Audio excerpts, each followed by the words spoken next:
Welcome to the #1 show and the source of truth for all things medtech. Here, we reveal the secrets and stories behind the investments, science, and commercialization of the medtech industry. Every week, we'll take you on a wild ride with the biggest names in the game, from entrepreneurs and investors who are shaking up the market to healthcare providers who are revolutionizing the way we think and practice medicine. So hold on tight and get ready for a journey like no other. This is the State of MedTech.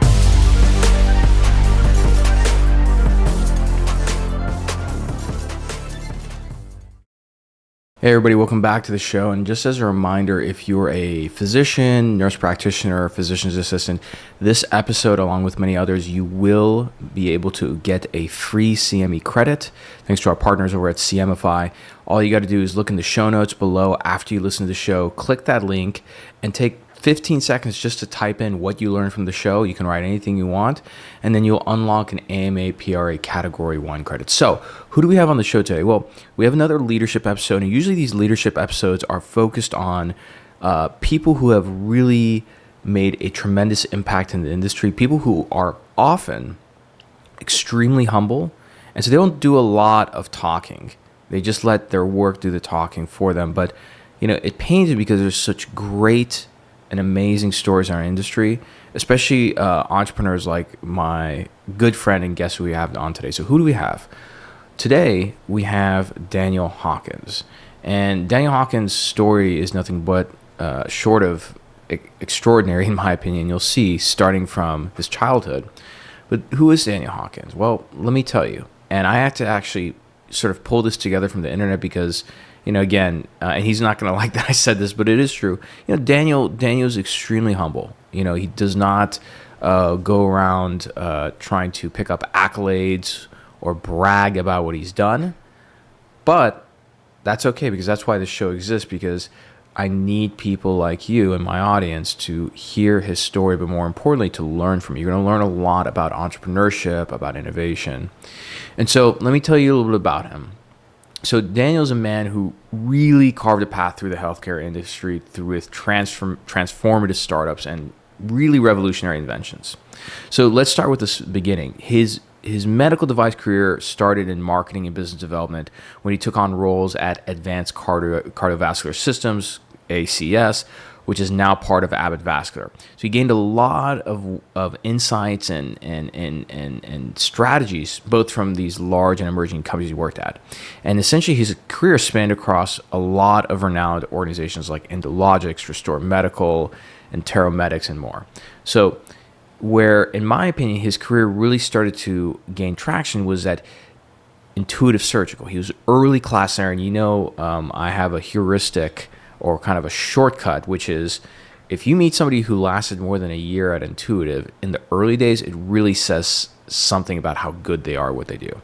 So he was more than just an early employee. He was more than just employee number 6. That's right. He was literally employee number 6, sold the first Da Vinci robot. But more importantly, he established the marketing department, and he played a pivotal role in guiding product feature development for the Da Vinci surgical robot.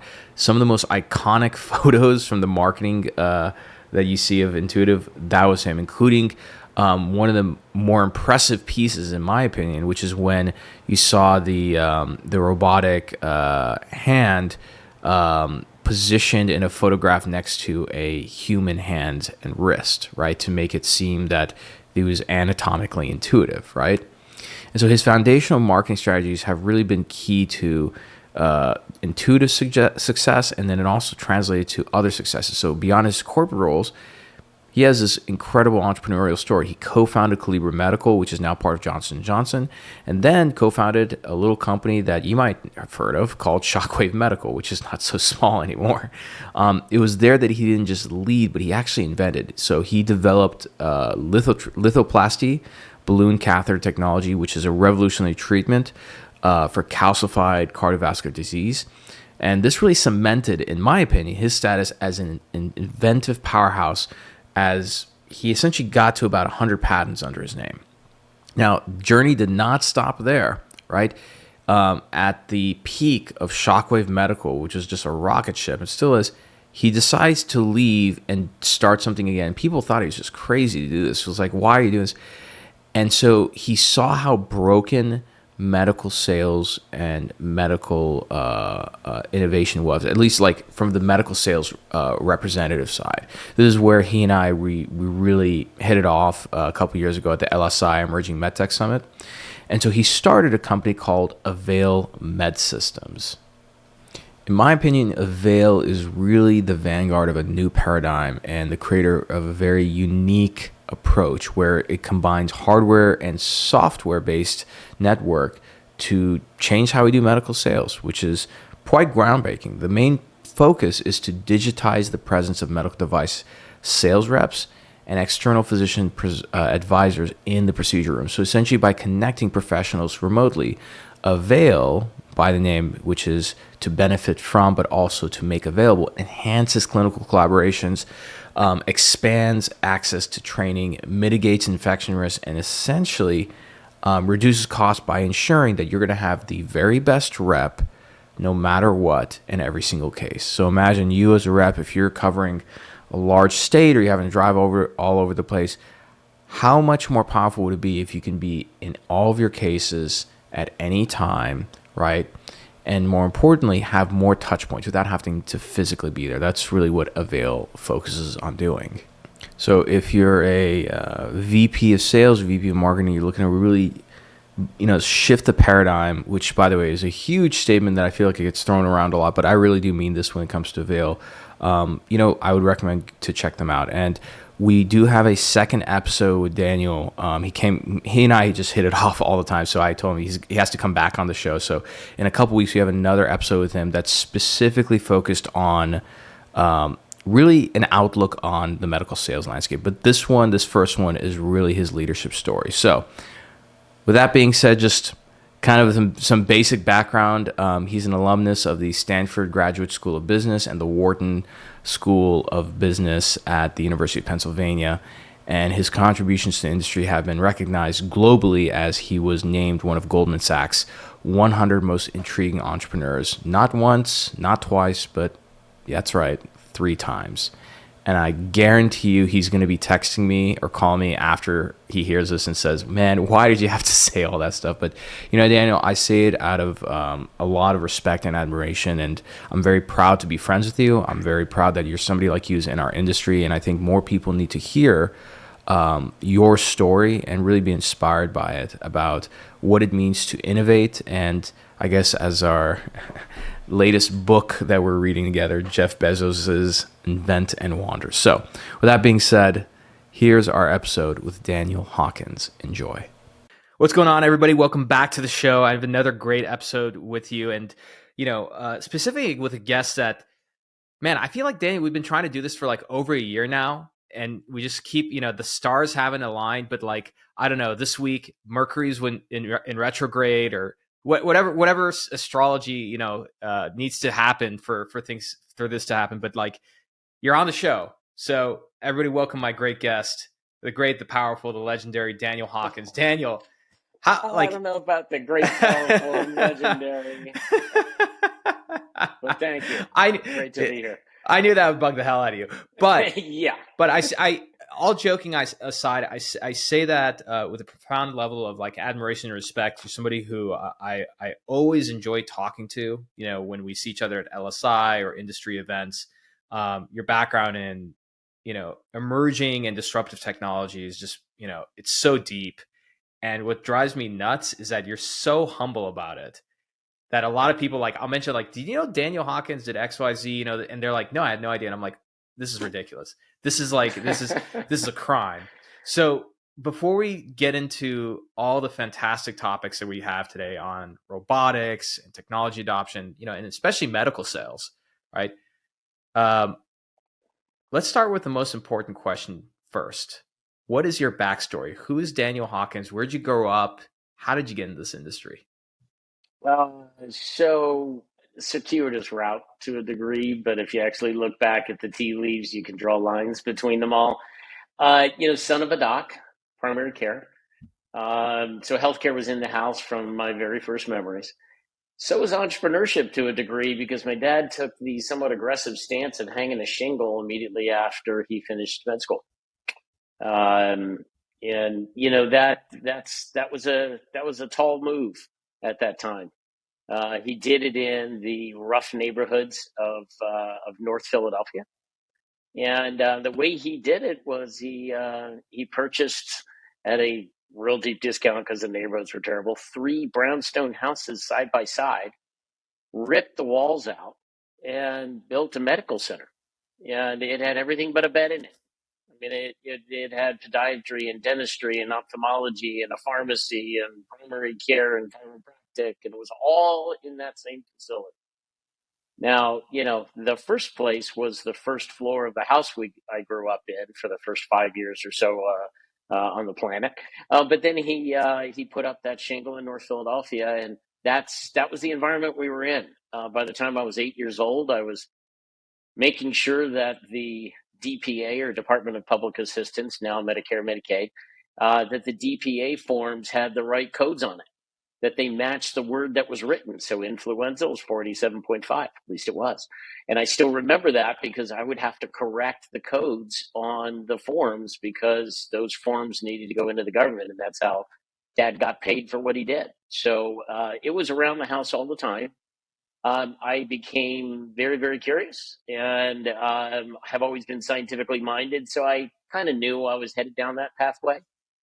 But I also became fascinated with business. And business for me started at a really young age. My first experience in entrepreneurship, I was 11.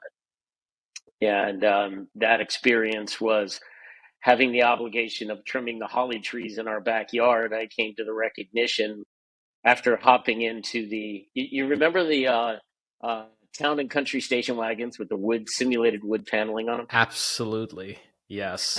So we had one.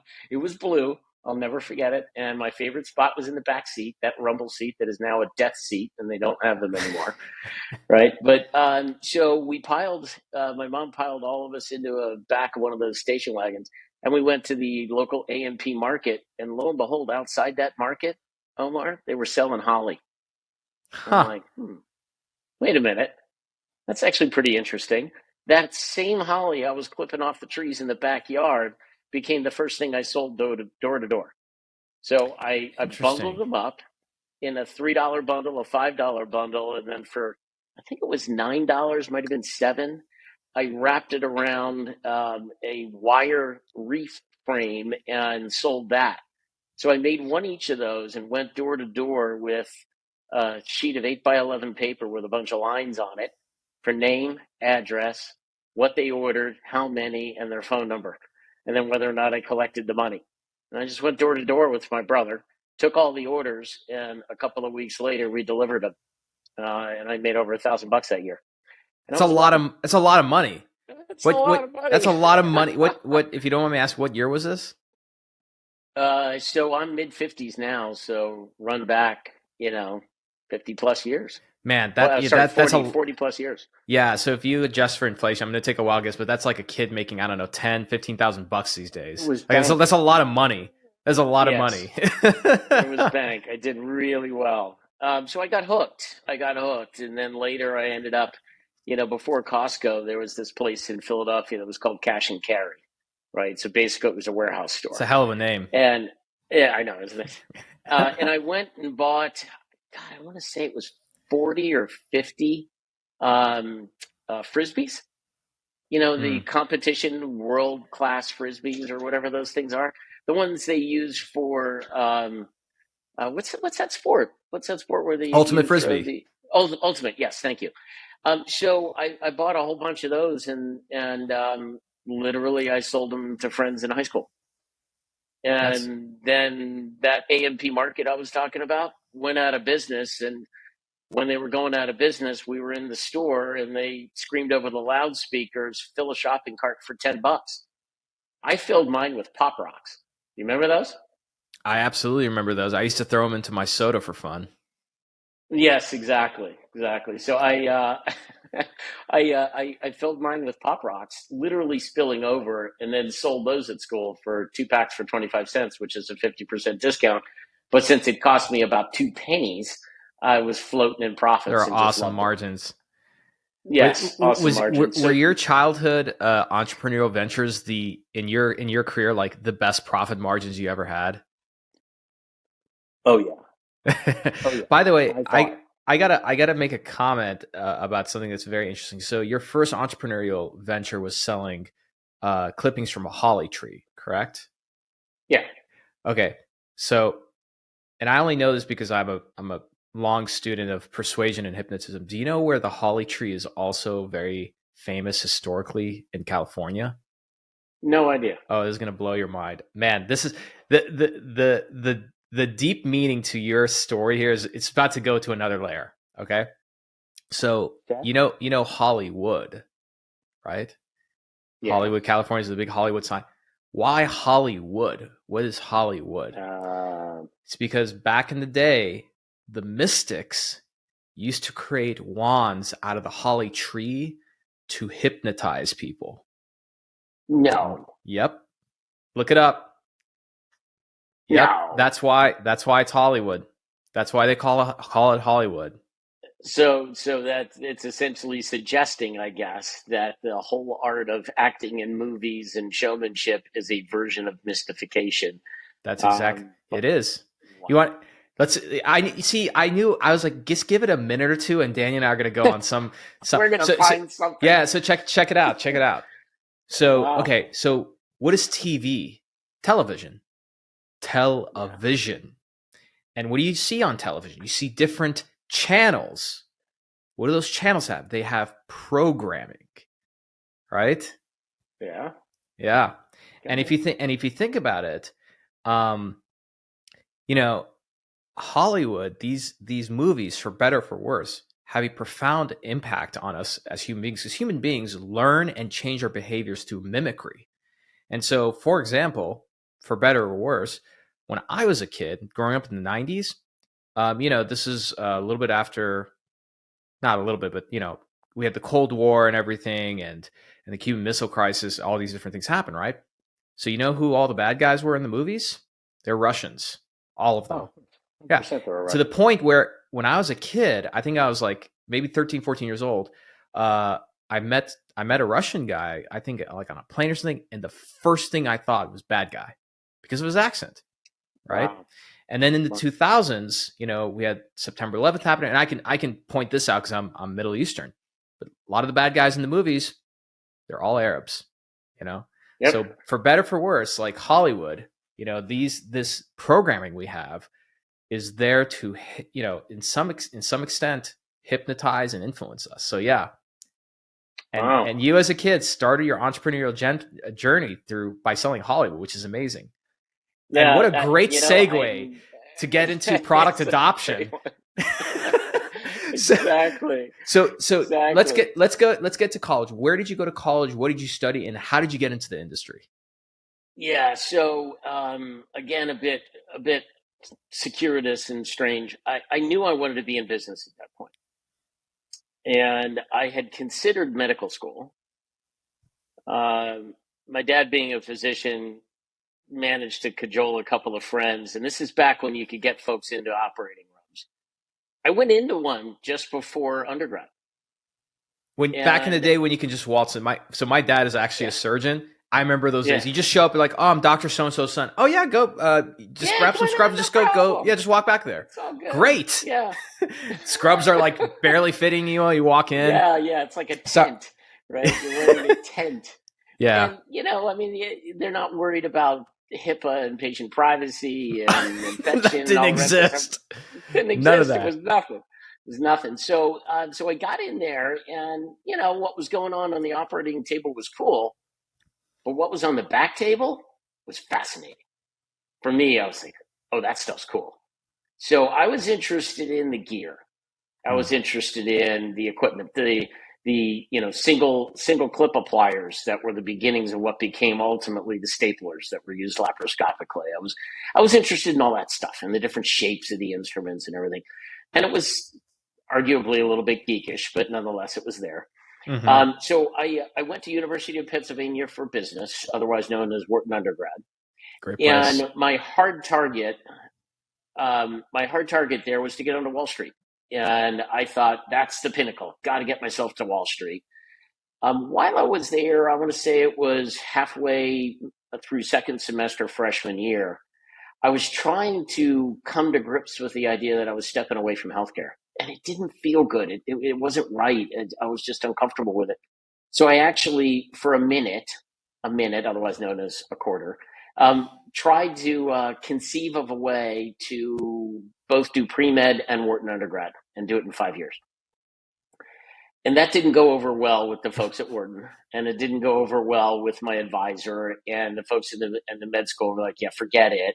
So I gave up on all that stuff and went the business route. Now, I'm one of these guys that I kind of believe you create your own opportunities, right? So fundamentally, that's sort of a mindset. And I had opportunity to be involved in the formation of the University of Pennsylvania Student Federal Credit Union.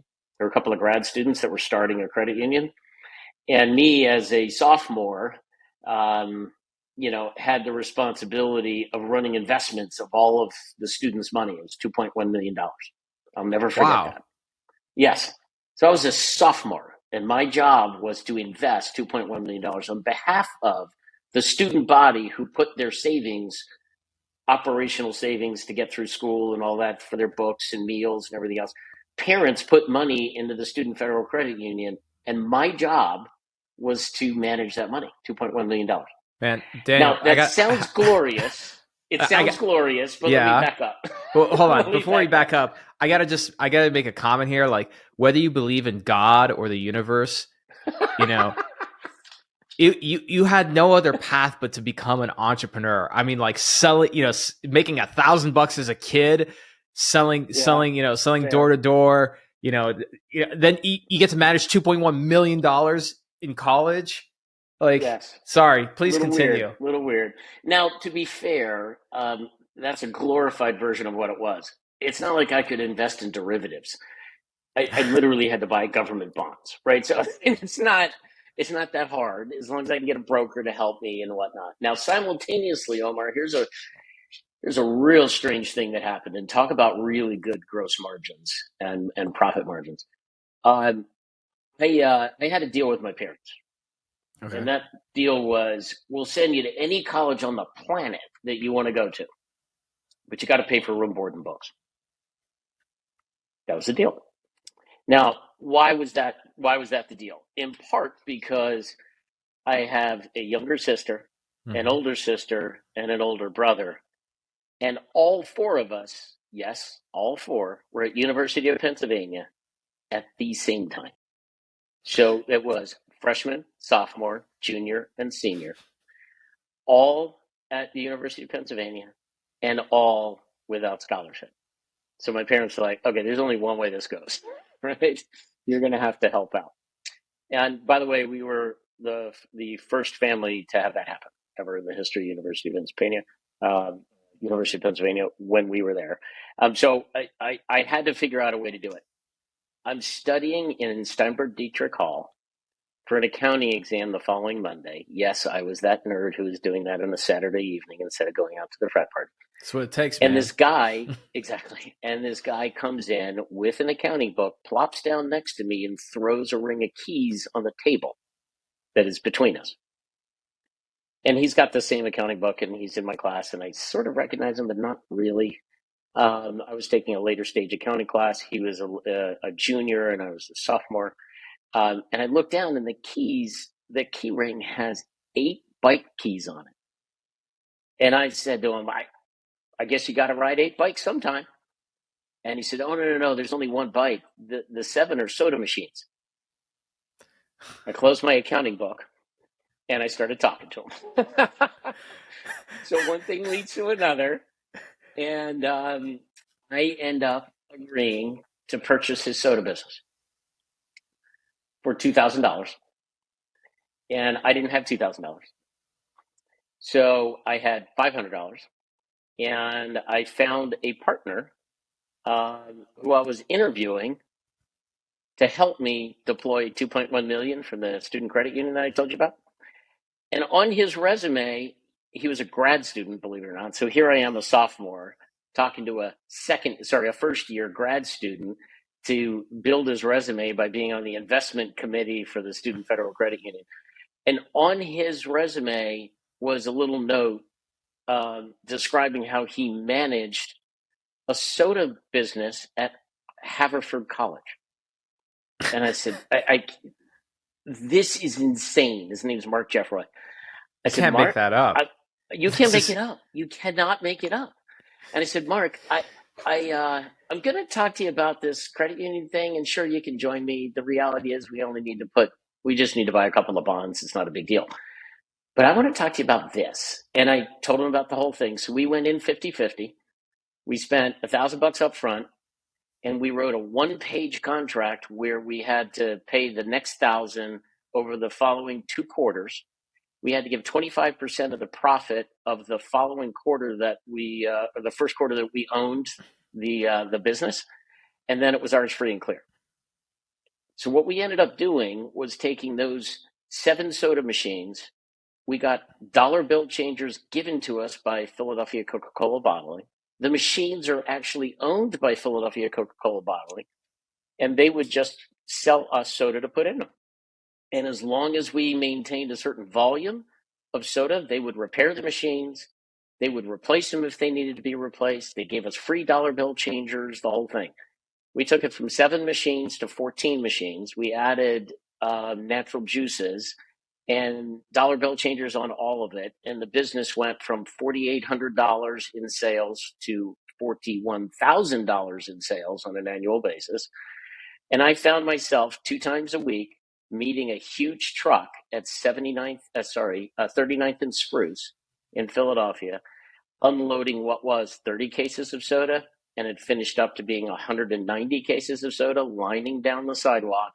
And we would just run them every Tuesday at 10 o'clock in the morning. I ended up buying one of those. Are you a hiker by any chance? Yeah, I hike. All right. So do you have one of those, or have you seen one of those backpacks that has a metal frame on it? Yeah. Huh? Yeah. All right. So I bought one of those. Just to carry. Because to carry not the soda, the change.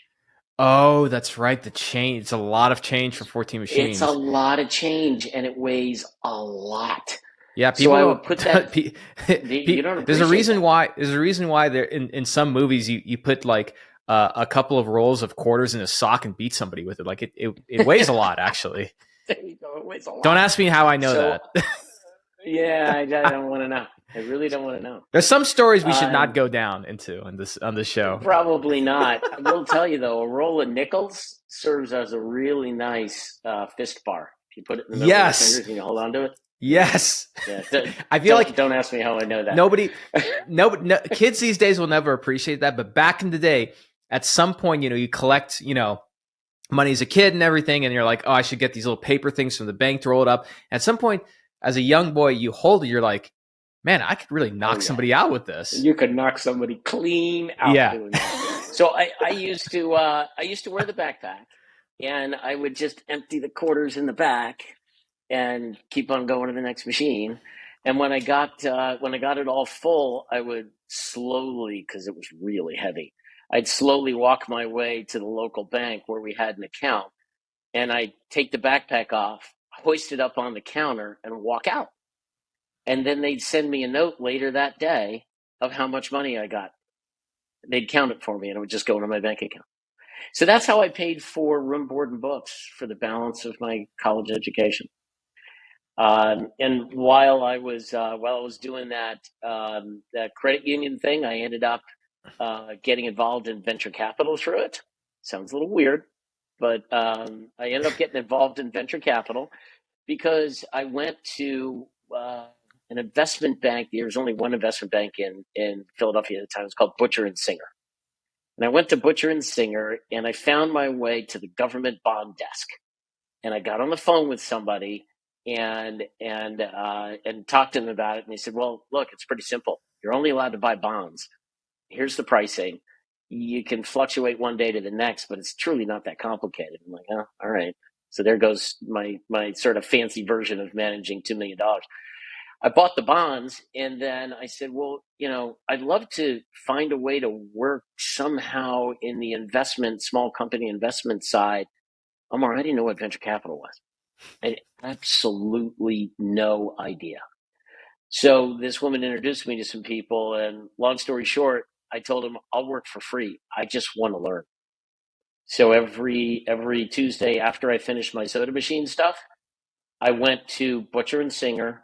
I wore a shirt and a tie, and I read business plans every week Yep.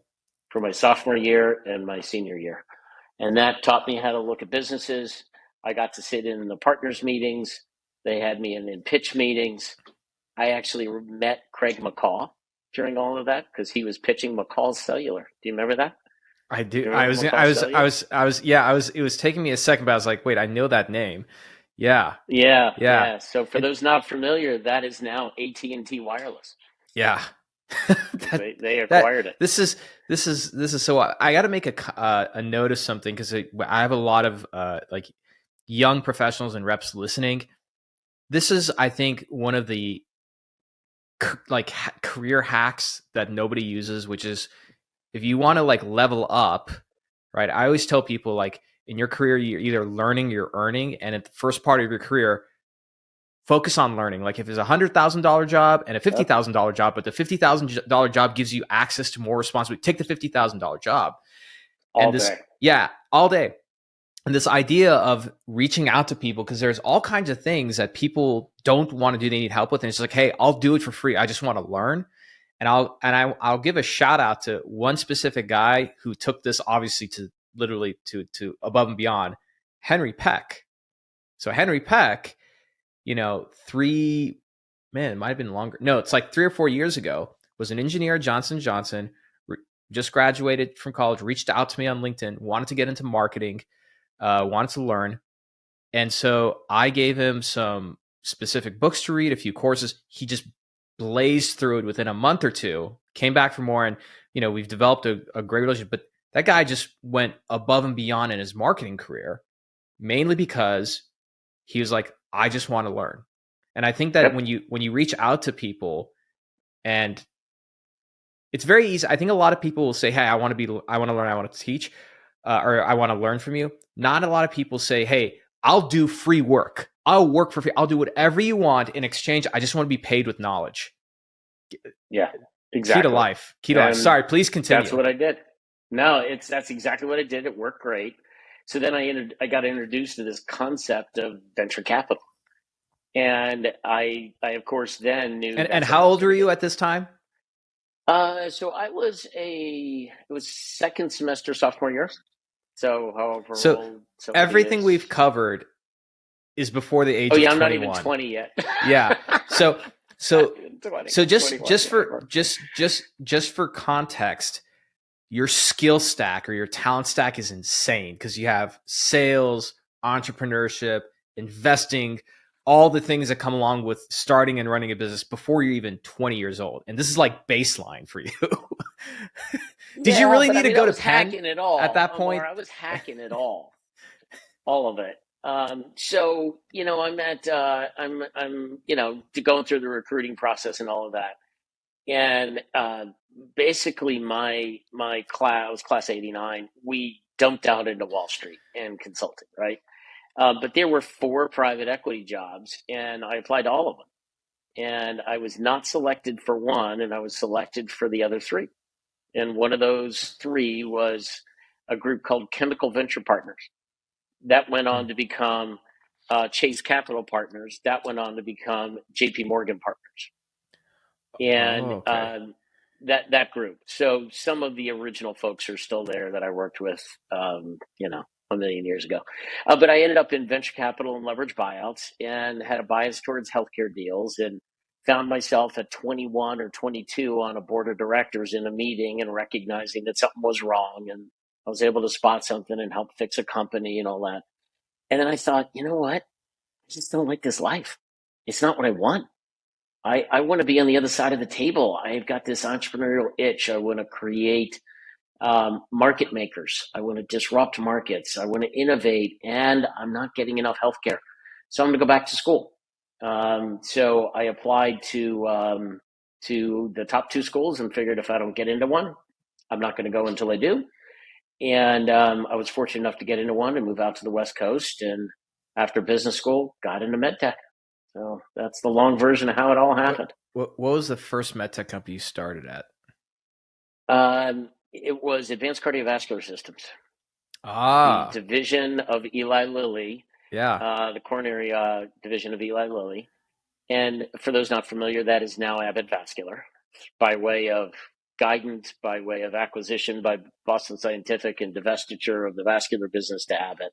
Was That's Jay where. Watkins there when So by the Jay time you got there? was, although I was not working with him because he Mhm. was on the Origin Medsystems side with Fred, actually. So it was Jay, Joe Mandato, and Fred, and a couple other guys, and so they were doing Origin Medsystems, and I was over in the vascular side, and I had everything that wasn't a balloon or a wire. And in the first 6 months, one of my products went into recall, and the other one had a core material pulled off the medical device market by DuPont. So I went Mm. from 38 million in sales I was managing to 1.5 million. It was the next year Ugh. was challenging. So we worked through a recall and a number of other things, and I ended up growing it back to about 45 or 50 million. Nice, nice. So when did Intuitive happen? Shortly after that, so I was at ACS And before the pulmo real shot quick, stent came in. Yeah. at Advanced Cardiovascular System, what were the roles you held? Were you in the sales marketing side? Were you engineer? What roles were you? So I was in marketing. I was a Okay. product manager. Okay, got it. Got it. And I'll describe myself as very scientifically minded and really cared about the engineering side. So I spent a whole hell of a lot of time with engineers Got it. because I wanted to understand how they built stuff and how they designed it and why they designed it certain ways. And I had more of an upstream bias then, Mm. Hmm. understanding ideation through to product release. That was more where my bias was at that point. And I would say maintained for some time period, only up until probably the last 7 to 10 years have I been focused more mid to down. But you know, right after ACS, I desperately wanted to be in a startup, and I went to go learn at a large company, and went to the first startup that would hire me, and I recognized 6 months in it was not a good fit. Mm. So, my lesson learned at that point is wait for the right fit. Don't jump on what is the headline description. I'm going from big company to medtech startup, venture Yeah. capital funded, and so I was there about 6 months, and I knew it wasn't a fit. And I called somebody that I knew from business school who was a partner at what was then Mayfield Funds. And Mayfield Funds used to have healthcare, and it since doesn't have healthcare. And I'm actually not even sure Mayfield still exists. But the healthcare group was run by a guy by the name of Russell Hirsch. And working with Russell was a woman by the name of Wendy Hutton, who's now over at Hooman. Uh, really just a terrific lady, whip smart, and just I credit Wendy's dialogues for helping me get into Intuitive. She helped me during business school learn the business a bit because she graduated from Stanford as I did, and became one of those informational interview type folks I would call back with some regularity. Right? You talked about learning from people, so I would call and chat with Wendy. So I called her about 6 months into that post ACS gig and said, Wendy, I need to get back into something clinical. This is just too hard. I was working at a inventory management company, Omnicell, and it just was not for me. And I knew it wasn't for me. And she said, okay, what are you looking for? And I said, something very disruptive, world class people. She said, well, we're incubating this company at Mayfield. They're going to use a robot for minimally invasive surgery. And I said, really? Who's involved? She said, well, Fred Mull. And I said, Fred from Guidant? And she said, yeah.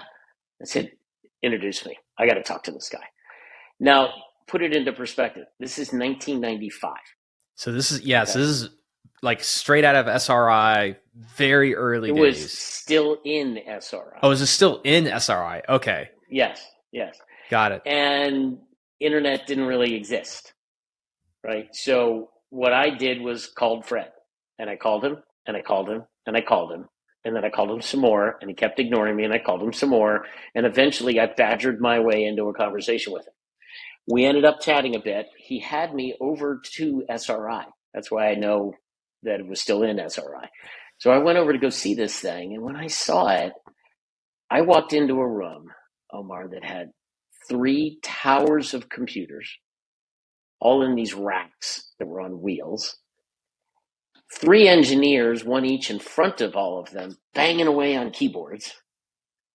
Wires going all over the place to these gigantic gimbal-looking arms bolted to this 6-foot-long picnic table-looking thing, and a desk lamp shining on a half a piece of chicken on a Dixie plate. And at the tip of all of that, there were wrists doing this. And I was like, whoa. My first comment to Fred was, please tell me you can shrink all of this stuff, because this is not going to work. Yeah. And he said, yes, trust me, we can shrink it. And I said, okay, great. Let's go look at what's going on over there. And at the tip of that instrument, I'm just seeing needle passing, and I'm seeing a dance. In 1995, said, which is wild. Because like for people who don't know, in the 90s, and I remember, like, your concept of a robot was like, Lost either in Space. Lost in Space, or C-3PO and R2-D2, or Short Circuit. Like, that's exactly. You know what I mean? So like, to see something like this, it must have been like insane. It's maybe it's the same equivalent. I think it's even more because we're kind of used to seeing a lot of cool things now with the internet and everything. I feel like it's the same thing as like when we see humanoid robots, like that like are interacting with us and everything. I feel like that's what you went through, but like times 10. Yeah. Essentially, that's what it was. Essentially, that's what, and I literally couldn't get it out of my head. Since it was at SRI, I know at that time that's where Gary Guthart, so the current CEO of Intuitive. So was he already there as an engineer working, or? Oh yeah, he was one of the 3 guys. So, so Gary was one of the 3 guys banging on one of those huge towers. Yeah, amazing. He was one of the 3 guys. So you joined Intuitive. You're employee number 6. Wow. So just like I was really the first early non-technical person. Yeah, I was the first non-technical person there, and this gets a little bit to, I didn't realize this until just now. You mentioned that you go to learn. That's what you do. You go sample and you learn, and there's value in that. I just realized I kind of did that again. Because Fred said to me, we're looking for somebody who can help us set the specs on the Da Vinci robot.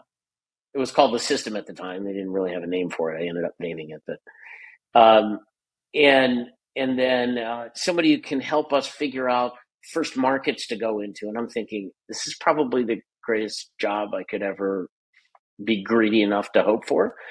But he said, I'm not sure you're the right guy. And I said, Fred, give me something to try. I'll do it on the side. I'll do nights, weekends. I'll do whatever it is. Give me something to try. Let me show you. And he said, okay, I want you to go find out as much as you can about our competitor. That was Computer Motion.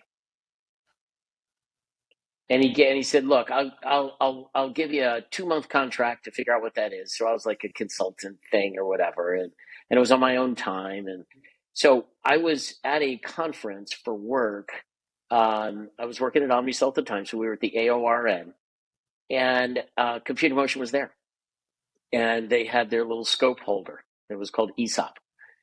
And I went over, and there was somebody in the booth, and I went over just full-blown ignorant.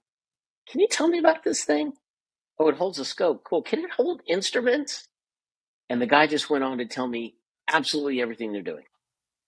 And I called Fred, and I said, and this was about 10 or 12 days into my little window of time with Fred. I said, Fred, I'm going to forget literally everything I'm thinking of right now. But on a trade show floor, me and a doc stood in front of this guy and he told us all this stuff. Get out a pen and a paper and write it all down because I'm not going to remember this and I'm not sure exactly what I heard. So he wrote all this stuff down. It was like, yeah, it's super helpful. When can you start? And that was it. That's how it happened, literally. So I ended up joining as number 6. That's amazing. That's amazing. I think there is a talent to finding out, right? And I think, for me, like having been in medical school, the one thing you learn coming out of medical school is you just learn how to teach yourself anything and everything. And I think like for your past, for everything you just described, there's all these inflection points that are just kind of, I guess, you naturally grew up with you had to figure something out very quickly, very, very fast. And so I guess like when, I don't know what the saying is, like when the opportunity meets preparation, I don't know, whatever the hell that saying is, it happened. Okay. So essentially you did like counterintelligence. I listened well on a trade show floor. That's what I did. Hey, it's, even today, I feel like there's value in knowing how to infiltrate the competitive landscapes conference, exhibit hall, or exhibit booth, and figure out what exactly they're doing. People are a lot more savvier though these days to figure out. Like this guy's asking too many questions. Yeah, it's a bit of a pet peeve of mine. When we were doing booths at Shockwave, I would coach people and I'd tell them that exact story. And I'd say, guys, look, be careful what you say, because anything you say in a trade show floor, that's public. Yeah, be real careful, right? Because that's what happened. Yeah, when I was at Missouri Robotics, like my biggest thing about the trade shows is like, look, based on the demos we're doing, there's nothing that we're showing or saying that can't be looked up online. I was like, so competitors come over, hey, you use those bodies. Nobody knows that that's a competitor. They might think it's another doctor. Like, get a crowd, do the demos, practice. Exactly. So I was like, Stage. Yeah, exactly. So I was like, that's actually the first sneaky tactic I came up with when I was a marketing manager, which is like, hey, when competitor, who was it? Globus or MedTech Rosa or the other guys who, I hate to say this, their marketing is not good and they're a big company. I can't remember their name. Brain something. Brain Labs? Brain Lab. Yeah, Brain Lab. There we go. Brain Lab. Yeah. We come over. I just tell people, I'm like, look, use those bodies, get a crowd of them. Like, doctors are going to stop. Just use it. Yeah, they want to learn? Great. We're going to use you. Yeah. Key tip. That reminds me of when we showed the intuitive system, the Da Vinci, for the very first time. Was at the American College of Surgeons meeting in San Francisco. What year was that? We were in the probably 97, 98, probably 98. I'm guessing 98. How long were you with Intuitive till? About 5 years. 5 years. Got it. Almost 5 years. I left in 2000 for personal reasons. I went back to the East Coast to be closer to family because my wife and I had 2 girls at that point, and we wanted to be closer to family. So I ended up doing a biotech company, which you probably didn't know. I did not know that. Biotech company for a little bit. I'll describe that one in a minute. But so we're at ACS, and because we were a pencil tip sized company, and we applied late for booth space, we got a 20 by 20 all the way in the back left corner, near the restroom, near the place where you buy nachos and pretzels. Right? That's a good location, man. I know it's in the back, but you're by the restrooms, by the food. That's actually a good location in my eyes. So I was running marketing, and my job was, of course, to get some people to the booth. So talk about sneaky tactics. We decided to put a Da Vinci on stage for the first time. Okay. So everybody wanted to watch it. Everybody wanted to see it. So we sent out little notes, and you're not supposed to go underneath doorways with announcements unless they're sanctioned. Yeah, you got to pay for society. it. You got to pay for it. Unless you don't. Exactly. Hey man, startup world, man. Unless you thought Always ask for forgiveness, never ask for permission, right? 100%, I 100%. love So we it. just hired some high school kids, and we went under every That's door. even sneakier. I like that. You Oh hired yeah, high school kids, so you didn't do it yourself. You hired high somebody school to do it. kids. I like that. No, I hired I somebody to do it. like that. So we ended up. So yours truly was wearing a Madonna headset, right? You remember those things with the Yeah. little cable down, up on stage, and you know the exhibit hall. Let's say it opened up at 9 o'clock or whatever. By 8:30, we had a crowd of, I don't know, 25, 30, maybe even 40 industry people just Ah, wanting to okay. see what this was about, right? So this is the era where there'd be 150 by 150 square blocks of real estate that are for Ethicon and for U.S. Surgical, and just these huge footprints, right? We're this tiny little thing in the back corner. And by the time the exhibit hall opened, we had to have 100 and a half people out It's a there. lot of And people. I It's a was lot of there people. talking about robots.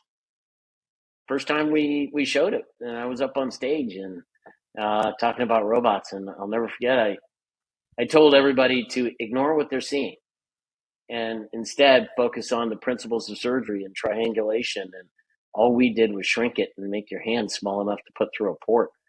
And the messaging worked great, and we had places for people to look and try it out. That was fun. That was a fun time.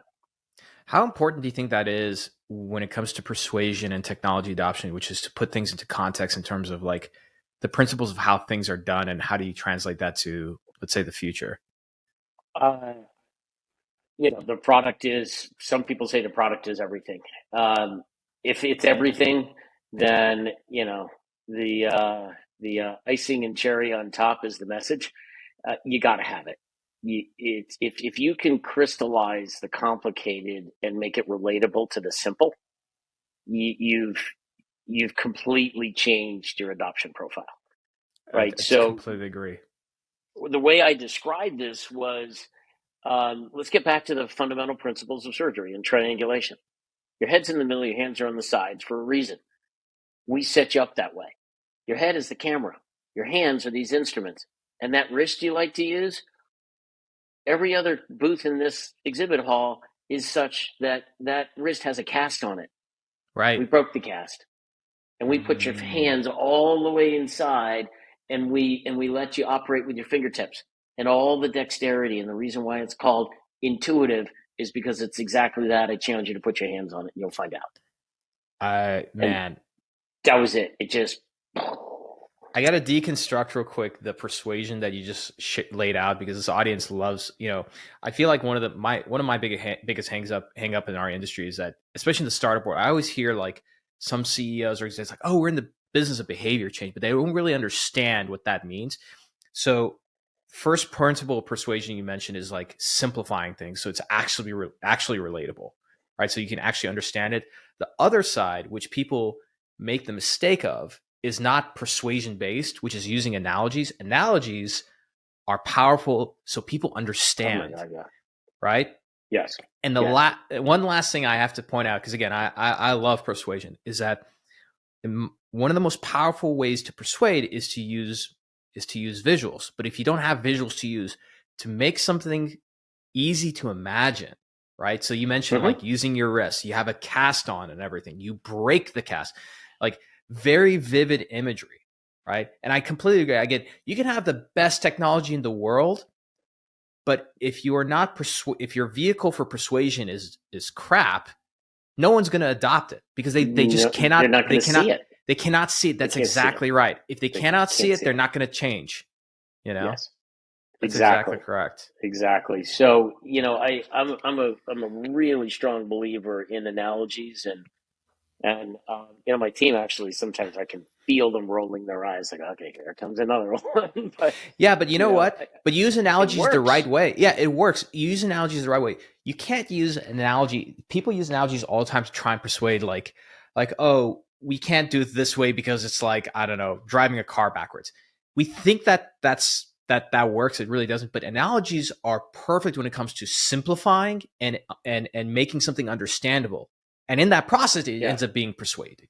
You know? Yeah, and my last company, Shockwave Medical, and I know we'll probably get to that at some point, but the last company I did was Shockwave, and people didn't understand what lithotripsy was doing.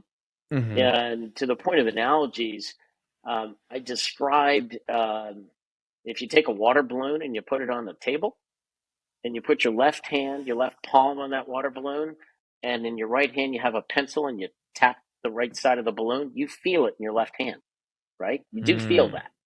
And everybody knows that right away. And then I said, well, all we're doing is hitting it really hard.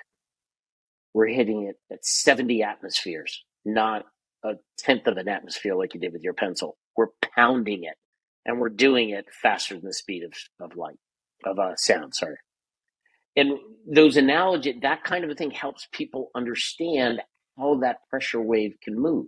And if it's powerful enough, it broke the calcium. So that's how the shockwave one works.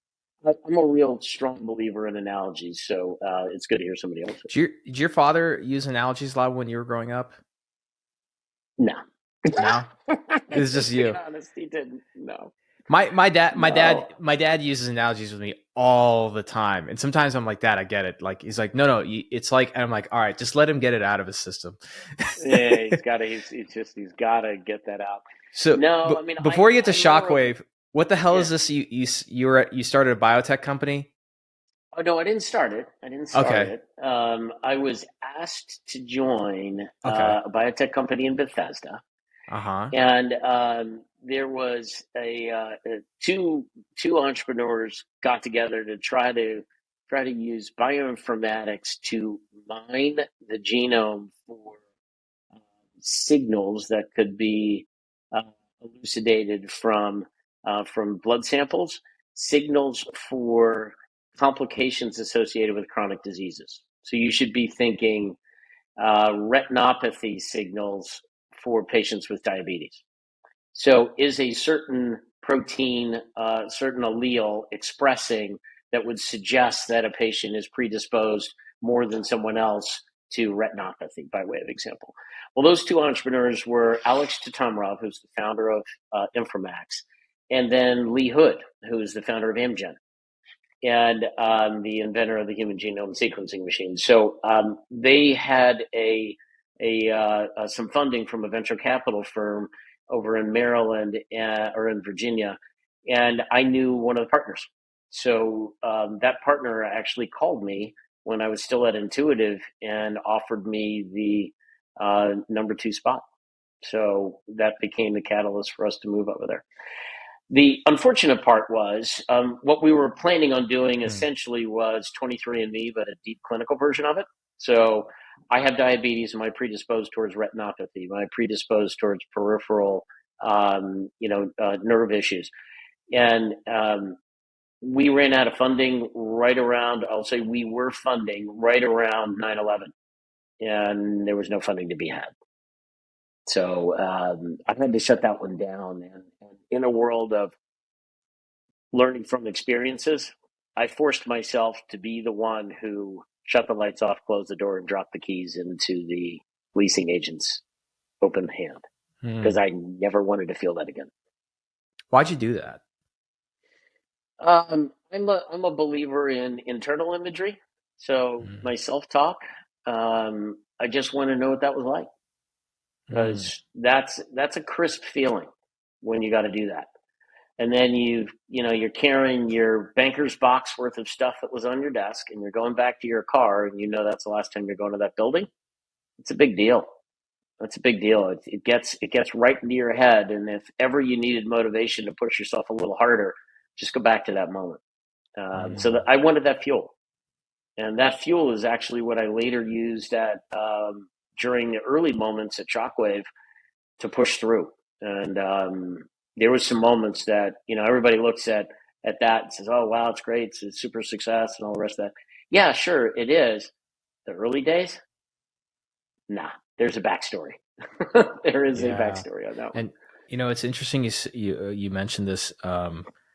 Uh, yeah, I'm a very big believer in that as well, which is, and I think I learned this. I have to give credit to the great and wise Charlie Munger, who said, failure is a great teacher, but you don't have to learn through your own failure.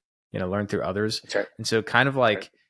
like, that, that failure, that event wasn't essentially your fault because you weren't leading the company, but you took advantage of that moment to like really make that visceral and really Mm-hmm. experience that. And I think that, um, you know, I, I love this industry, and I look at it very similar to like sports, and like if you think about like Michael Jordan, right, and Kobe Bryant. So Michael Jordan, if you watch The Last Dance, you know, he like thrived off of trash talk. Mm-hmm. And there was this one game where he just went off, right? And the story is like he was passing by somebody, so like one of the other players, and this player made a comment to him, and it really pissed him off. They interviewed that player later on, and he said like, I never said anything to Mike. I didn't say that. And so, for Jordan, apparently a lot of the times that, that he gets fueled is like trash talk, or the time that he wasn't picked for his high school varsity team, all these different things. And sometimes when it comes to like driving your behavior and everything, like I think the pull of a goal is very powerful, but what's more powerful is having that pull with the push of fear and failure behind you. And it sounds like that's kind of what you crystallized and did at What I Shockwave. wanted. Did you consciously know that in that process when you were locking up that biotech? What was the name of that biotech company? Pluvita. Pluvita. Like when you're locking that up, going through that whole process in your mind, were you thinking that like I'm creating a moment that I can tap into in the future? Um, I didn't. I don't know if I was mature enough in my thinking at that exact moment to realize it. I was more like, I was more thinking, this is really making me angry. I don't want this to happen again. Hmm. And I want to, I like your word visceral, at a visceral level, I want to feel what this is. Hmm. And it was helping me cope with that moment, that I was the one doing that, because I asked myself, as everyone would in that situation, could I have done something differently? And the short answer is, really, probably not. Probably not. But it was that question of, could I have done something differently? And there were times, moments in Shockwave, when I was doing that one, and we ran into some challenges. I never actually consciously thought of that moment of dropping the keys and whatever, but I did, as a habit, and I still do, ask myself, is there more I can do? Is Hmm. there is there something that needs doing that I don't know needs doing because I'm not thinking about it? Let me force myself to think about it. Is there something that needs doing that my team isn't thinking about? Is there something that needs doing that my team suggested or brought up, but nobody picked up the baton on? Um, Fundamentally, is there more we can do? And if there is more that we can do, then do it. Get going. If what you're trying to do is get something finished, you can't leave parts of it undone. It's just, that's it. You can't. No, I completely agree, and I'm wondering if you agree with this quote. So Andrew Grove, who is the chairman and president of Intel, right? Yep. Who saved that company when they're going to fail, made really big changes, and he wrote this book called "Only the Paranoid Survive." And in that book, again, as the title suggests, he has this quote that says like success breeds complacency, and complacency breeds failure. Only the paranoid survive. Would you agree with that? Does that, do you feel like that's a crucible that every entrepreneur should have? I would say yes, although there's something in the word paranoid that just sits a little bit off for me. Mm-hmm. But I will say that I do think success does breed complacency, or I should say, can breed complacency. Um, Paranoid, yes, if what you're talking about is, if you're not paranoid that you're going to get eaten alive by your competition competitively, marketing wise, sales wise, whatever it is, then yes, I would line up with that. Um, I think one should never be comfortable. If what you're trying to do is constantly be the leader and grow and disrupt and change and be the catalyst on that change, what you did yesterday is reportable. What you're going to do tomorrow is unknown. So figure out what needs to be known and just go do it. And I like to think that I tend to be vision and mission based. And when you're vision and mission based, technology is the catalyst to get there. Mm. And your flexibility to deal with variabilities in that technology becomes the grease in the skids to be able to underneath the skids to be able to make a move. And you have to be mindful of what are you actually trying to get done and self-critical. And I don't mean in the tough beat yourself up way. I mean in the don't drink your own Kool-Aid way. Ask yourself objectively, outside looking in, are you doing everything you can? Is the approach you're using the right approach? Is what you're doing in the furtherance of your goals, or are you taking spurious sidetracks because they're little pet projects or because you're afraid to take the path that you need to take? You know, when I was doing Shockwave and at Avail too, I tell my team there comes a time when you're making a decision. You're either going to take the path to the left or the right or the right or the left or whatever it is. At that moment, kind of think of it, to use an analogy, kind of think of it as a hiking trail. You're at a trail point where there's a fork, and you can take one path or the other, and 3 steps later, you're probably 5 feet away from where you would have been if you took the other path. Half an hour later, you're probably a mile apart. So at any point in time, you have a moment to make a decision, and that decision should not be a complacent one. That decision should be in the furtherance of your goal. That decision should make sure that you're covering all of your bases and you're walking towards the path that you want to get to.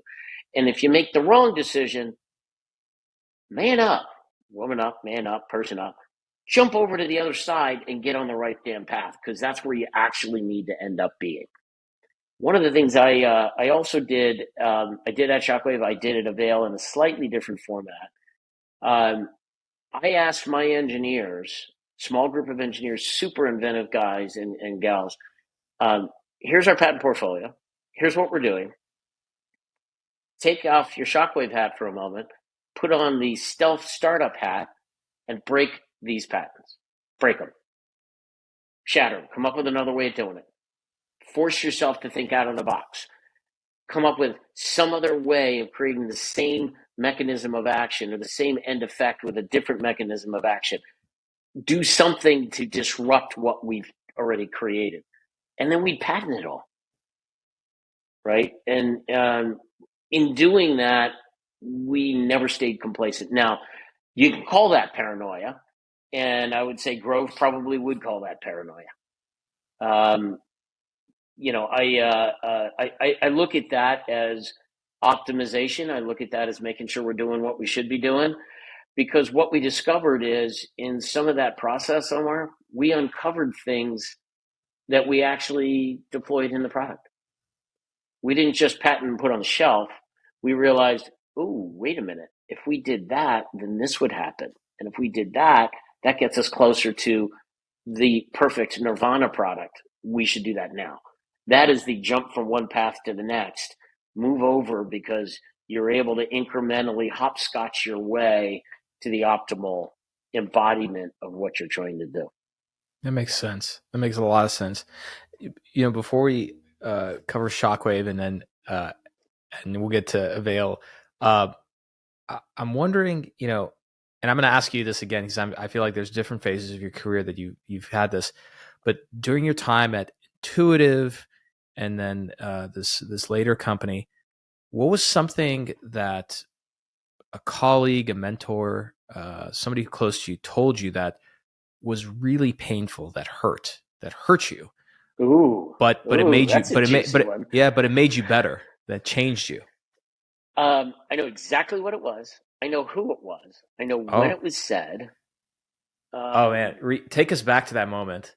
yeah, this was an interesting one. So the first cardiac procedure that was done using the Da Vinci was done by Didier Lumet in Paris, and he was a and still is just a fantastic surgeon. But at the time, he was a young surgeon training under Alain Carpentier in Paris, and it was a left internal mammary descending artery uh, to left anterior descending artery. So it's the main. They were revascularizing the main blood supply for the heart and using a technique that's called Lehman LAD. Method, I should say, called Lehman LAD. But it was done using the Da Vinci. Omar, that took 12 hours to Oh do my that case. God. 12 hours. It's insane. That patient was under pump for 12 hours. But DGA did a beautiful job. Now, why did it take 12 hours? Because we've never done one. And it's complicated as the dickens to get it done. But we learned a lot. We learned an awful lot doing that. Now, fast forward, and we hadn't sold any robots at that time period. Fast forward, uh, I had been in dialogue with Herzzentrum Dresden, and specifically a surgeon by the name of Stefan Schuler. And Stefan and I were chatting about the Da Vinci, and he said, Daniel, I think I love one of these things. I want to buy one. Long story short, he bought the first one, and I sold it to him. And as my Cupid doll at the end of that sales process, I got to move to Dresden for a month and train his surgical team on how to use the robot for closed for ultimately the goal was closed chest Lehman LADs. But Lonnie Smith told me you can't come home unless you have 3 procedures in a row at less than 45 minutes. And Lonnie was a CEO of He Intuit at was the CEO time. at the time. Yeah. 12 hours to 45 minutes. And you cannot come Somehow or home. another, yeah, he said, you can't come home. I said, Lonnie, you got to be kidding me. I got a 10-month-old daughter at home, first kid. I'm moving to Germany for a month. I need to come home at least for a weekend. So I came home for a weekend in the middle of that and went back. And when I went back, I had not slept at all. I went straight into the operating room. I leaned against the wall and I fell asleep standing up. Literally did. But during that process, we got it done. We got it done in 28 days. The surgeon was a guy by the name of Roman Sichon. I don't know if he's still practicing or not. Phenomenal pair of hands. I will say I took no prisoners in getting that done. There were a couple of folks that joined from Intuitive for a time period, and I took no prisoners. I was absolutely militant about the procedure flow, about all of the workflow, about how we planned in the procedure in the beginning, who did what, full control of the operating room. And I rubbed a couple of guys the wrong way. And that went back to Lonnie Smith. And Lonnie pulled me aside after I got back and he said, phenomenal job, love the result. You could have been a little more gentle. And I said, but Lonnie, disruption is not a gentle process. And he said, yes, I understand that, but you could have been a little more gentle. And Daniel, you remind me of what people are really good at. And here's the hurtful part, the stung, because I saw myself climbing a ladder and running large organizations and ultimately getting to a CEO chair. And that's how that was what my internal talk track was headed towards. He said, Daniel, you're an individual contributor. Ouch. Oh. I said, Lonnie, what do you mean by it? And he said, don't take offense. I'm like, sorry, no, that was painful. And he said, well, I'll never forget this. I was standing outside of his office. He called me into his office. We sat down, and within 4 minutes, he said it. I could literally tell you what paintings were on the wall. It was that kind of it was one of those moments. And I said, Lonnie, what do you mean? And he said, you could soften your edges a little. and bring more people in, because the problem you have is you see the right solution and you don't allow other people to be part of that solution. That was big. That hit me like a baseball bat. And I took that back and I brooded for a little while. I'm not gonna lie. That was a tough one. Um, and I internalized it and I thought about it. I went back to him a couple of times and got a little coaching, and that set me on a path involving more folks around decision making. And it was humbling because it also showed me a vulnerability I had at the time of not listening as well as I could or should. And I'd like to think that I solved that. Interview my team and you'll find out, I guess. But over time, that turned more into crowdsourcing knowledge and ultimately crowdsourcing decision making. And yes, at the end, when you're running a company, you got to make the choice, or you're running a department or whatever it is, you got to make the choice. But instead of surrounding myself with people who were, which I did at Intuitive actually, I brought in somebody who I knew that I could manage versus somebody who would challenge me, because I was afraid of somebody who would challenge me, and that was a mistake. And I'll never make that mistake again. I always want to hire people who are better than me at what they do. I want people around me in teams, and I want to be part of teams where I'm not the best one there. I want to learn something from somebody, because we all do every day, all the time. Uh, and, if you go in with that mindset of constantly being a student, that is not the mindset I had in Dresden. I was 100%, here's how it's going to go. I'm not sure, if I want your opinion, I'll tell it to you and then I'll ask you for it.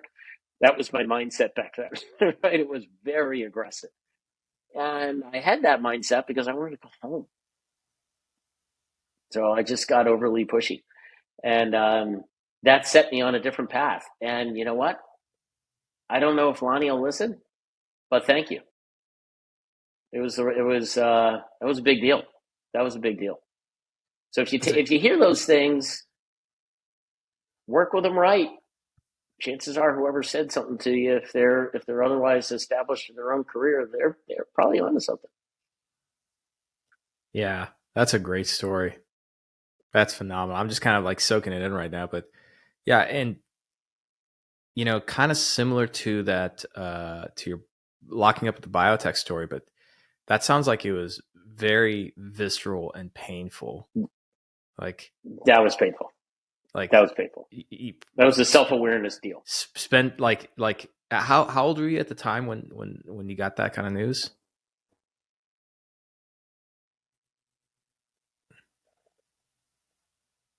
Wow. It was in 99, I think. So you're late 20s, early 30s, more or less? Yeah, right around there. Yeah. It was 99. I mentioned that because it's similar, like for me, some of the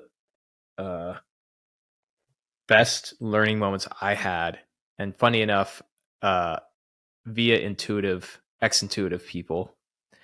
Like early class intuitive leaders have a way of like hurting you in a way that's going to help you in the long term. But again, like, when you're a young guy, and you're ambitious and you're working hard and everything, and then you do a really good job and you just get absolutely gut punched by, senior leader, or especially if it's somebody that you look up to, admire, like, and sometimes we need those things, right? Yeah. Because had that not happened, I don't know if Daniel Hawkins would have gone on and successfully founded and, nope, done Shockwave, no. And then Avail definitely wouldn't have happened.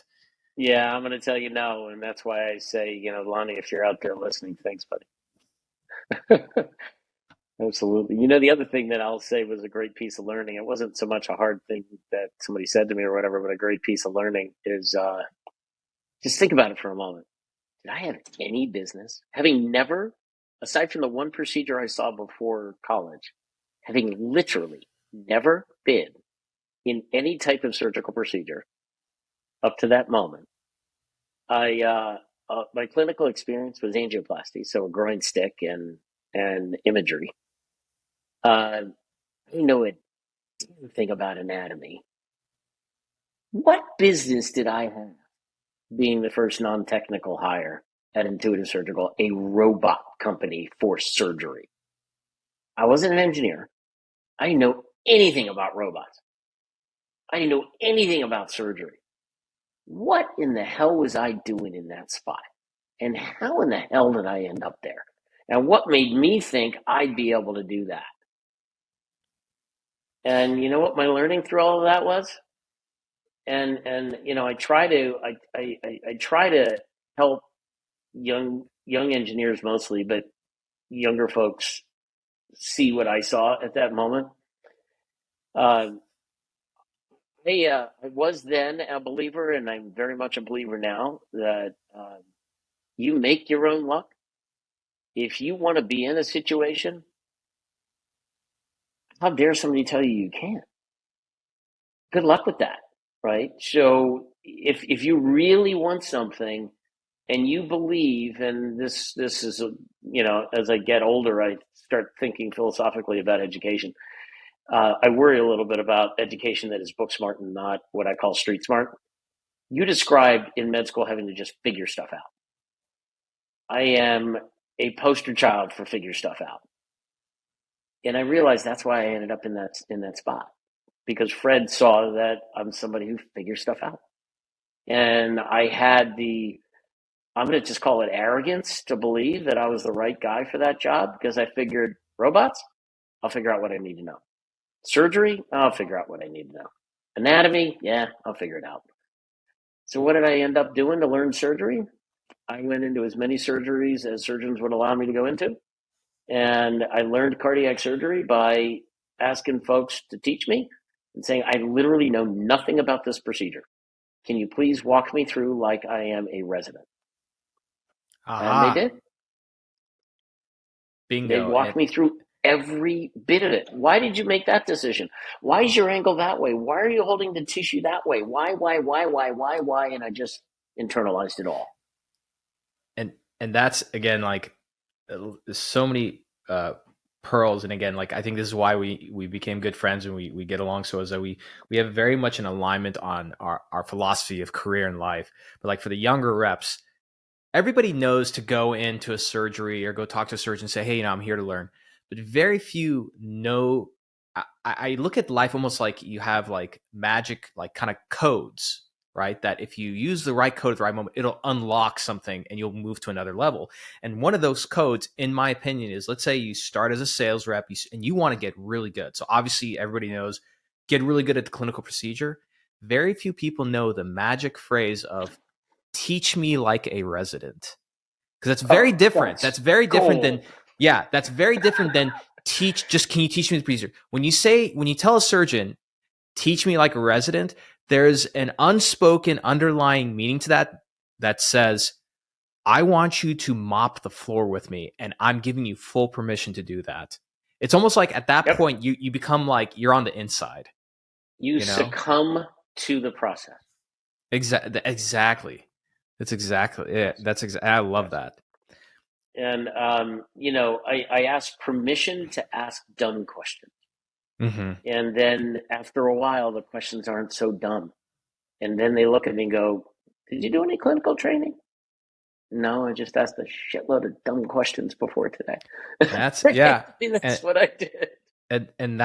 And honestly, that's what it takes. And I think that the best salespeople that I've met in this industry not only were very clinically sound, but asked the right questions at the right time and got as close to the customer as possible. You can't tell the difference between a surgeon and some of these people. They might as well be the same person. I've been with them. I continue to be humbled and amazed at what, as a community sales representatives in MedTech, can do. And I've watched some that they just blow my mind. Kind of taking that experience and thank you very much for sharing that. So let's kind of start with the Shockwave years. Like, how did that happen? because it's one thing to go from, an employee of a company, being in a startup, to, being a founder. And in Yeah. Shockwave's case, from startup to IPO, right? So Yep. yeah, how did that all come about? So after I had to shut down the Plavida, the biotech company, I was in Maryland, and I got nothing against Maryland. Maryland's great.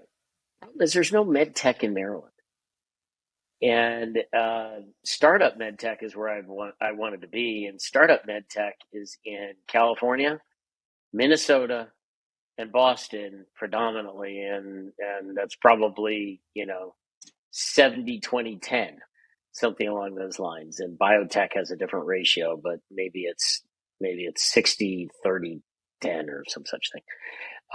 But it was that nowhere on that list is Maryland, right? So I had to come up with something. At that point, kind of think, um, mortgage to pay, job's not there because the company had to get shut down. My wife's at home with the kids. At that point, we had three. Massive hands full there, and I ended up being involved with an incubator in the Midwest. And as part of that incubator, I helped the company through some stages in their development and growth that ultimately led, through changes that we came up with, ultimately led to that company going public, and it was ultimately acquired by Medsystems. And then we did another one, and that one I was involved very early, and helped frame the story for what became a solid Series A, and that company ultimately went public. And it got me closer and closer and closer to formation of companies, and what that looked like, and ideation around technology and market focus, and the right product to market fit for a technology, and disease state growth, and all that sort of stuff. And I ended up getting asked by three arch partners that no longer exist, but three arch partners asked me if I wanted to be an entrepreneur in residence. And what that meant was I joined a couple of engineers in Seattle. So I moved from Maryland to Seattle. And Three Arch and what was then Prospect Venture Partners, that also doesn't exist anymore. They each kicked $1 million into a bucket, and that $2 million was given to us, the three of us, with a simple mission: identify an unmet clinical need and invent or in-license technology to meet that need. And if we like it, we, the two venture firms, will provide you the seed capital to the Series A capital to start the company. That was the job. So, in some respects, a scary job if you're not creative or not minded towards really early stage and super high risk where you control everything. In another respect, for somebody who is all of those things, it was perfect. And for me, Yeah. it was perfect. Absolutely perfect.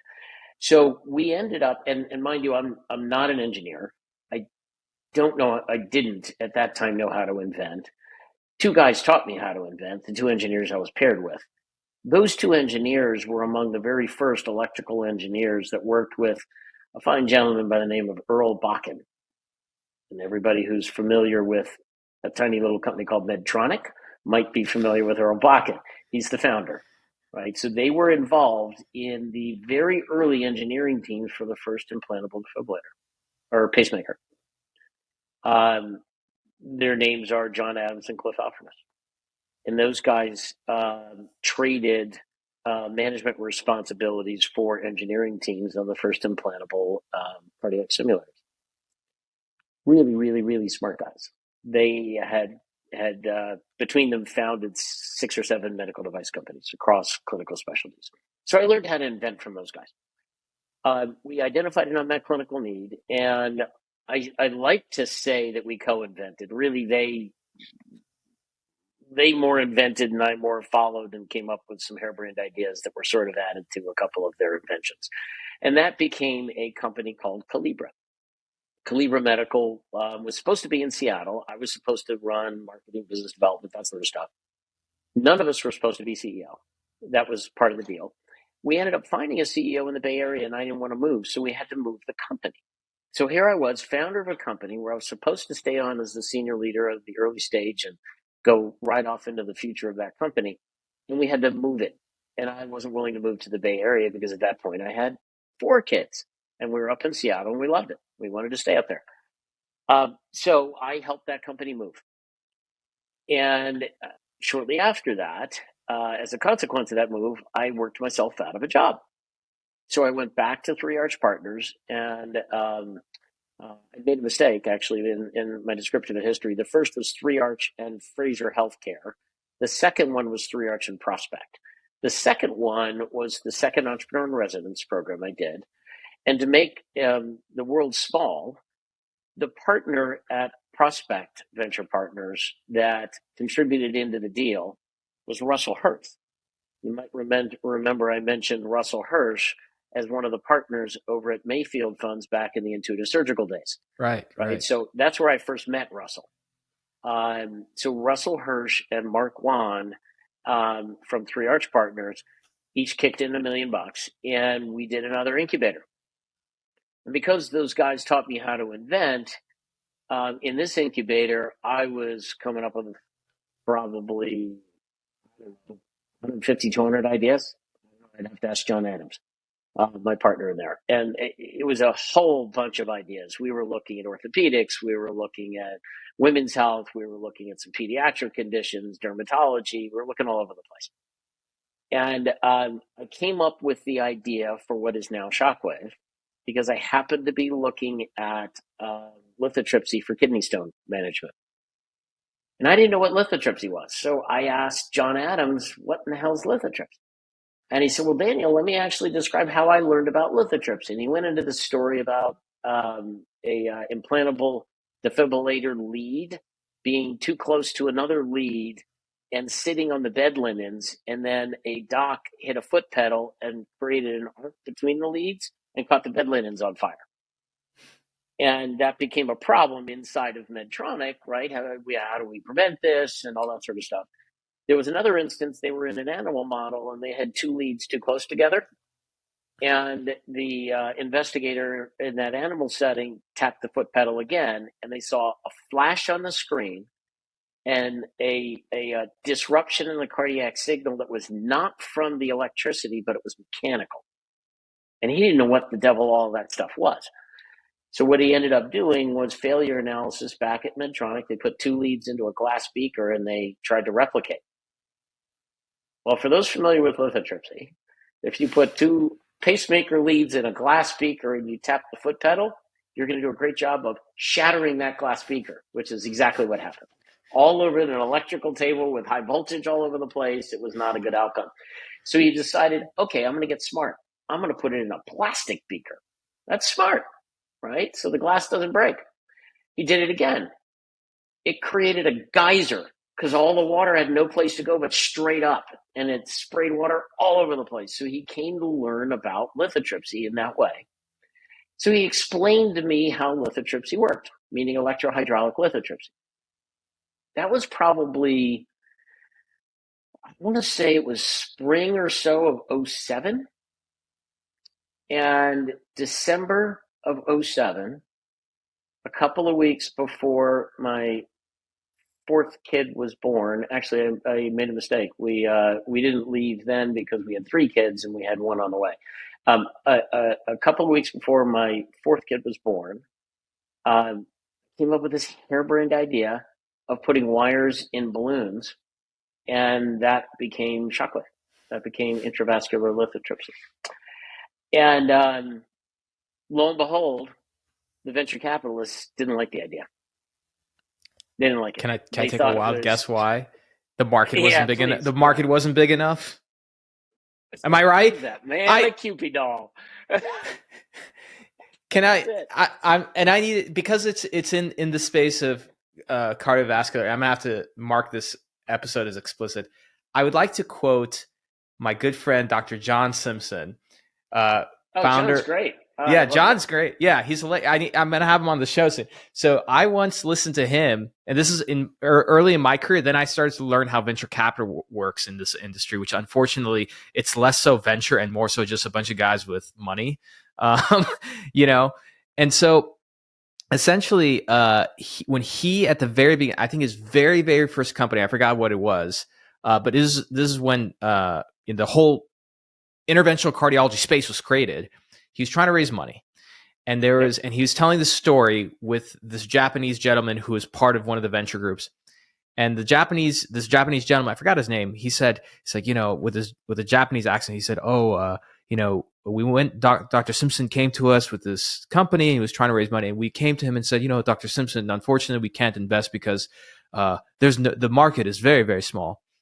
And Dr. Simpson told to us, you guys are typical Stanford dickheads because the market is small because there is no market. It needs to be developed.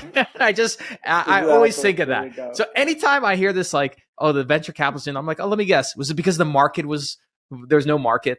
Sorry. I had to share that. I had to share that. No problem. So, yes, it was because the market was too small. And here's why that determination was made. And this is a really, really important thing from the perspective of ideation and disruption and new product creation. It's because if you ask the cardiologist, how often do you deal with calcium that is hard for you to manage? They're going to give you an answer. And that answer is going to be less than 5%. Right. If you ask them, how often do you see calcification in coronary vessels? They'll answer, I see it, but it's not a problem. If instead you ask them, exactly. There we go. It's the question you ask. It's the opposite end of the question. If you ask them, how many times out of 100 when you deploy a stent, is it not completely deployed and 100% circular? Oh, that's probably about 25% of the time. Oh, why do you think that is? And you start peeling the onion back. And when you peel it back, you get them to a place where they realize, yeah, calcification, but it's probably fibrotic tissue and et cetera. Okay, point one. Then you go to a pathologist and you ask the question, what's actually in that stuff? And the pathologist I went to is Renu Vermani out of a CB Path, Virginia. And I got her on the phone, didn't know her. And I said, Renu, can I ask you about the pathology of lesions? And I went down this whole clinical pathway that I won't bore the audience with. And she said, well, Daniel, there's so much calcium in fibrotic lesions when you really analyze them. It's like rebar in a concrete wall. It's all over the place. And that's what keeps vessels from being able to be opened. And she said, the next thing she said blew my mind. She said, what you need is something like what they use in kidney stones. Exactly. And I had already filed my stuff. I had to mute the phone because I would have had something audible to say, oh my God, I can't believe she's going down this pathway. She said, what you need is something like what they use in kidney stones to break all that stuff up so the vessel becomes compliant. And then you'll be able to deploy stents so much better and have this, and this, all these benefits. I was like, okay, I'm definitely onto something. So I tried to go forward with it. This was in 2009. And to the credit of the venture guys, the reality is that early stage medtech funding in 2009 was awful. Absolutely terrible. Dang, when was early stage medtech funding good? I don't know if there was a year that it was good. Even some years where it was good. Come on, man. Even Jay Watkins stood on stage and he's like, medtech, it's a tough industry, but I stay in it. Like it's tough. No, it's tough. It is absolutely. We got to do something about that, but that's another conversation. Please continue. I agree. That is another conversation, and I think I need about an hour to talk about what I think of all of that. There's a lot you can do, but in any event, so I tried to get it funded throughout 2008, didn't work. I tried to in the beginning of 2009, didn't work, and I had to shut down the incubator. The Hmm. venture guys are like, sorry, we're not going to fund it. And I didn't have anything else that was worthy of taking forward. I was super passionate about this. And they said, sorry.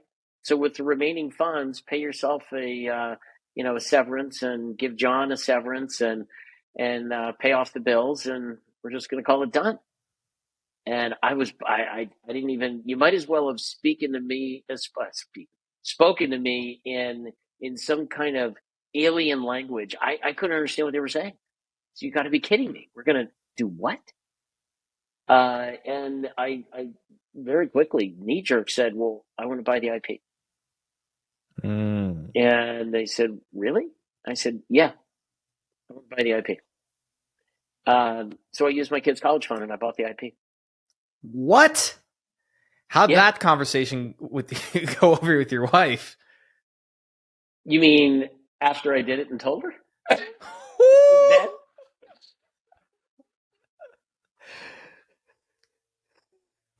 No.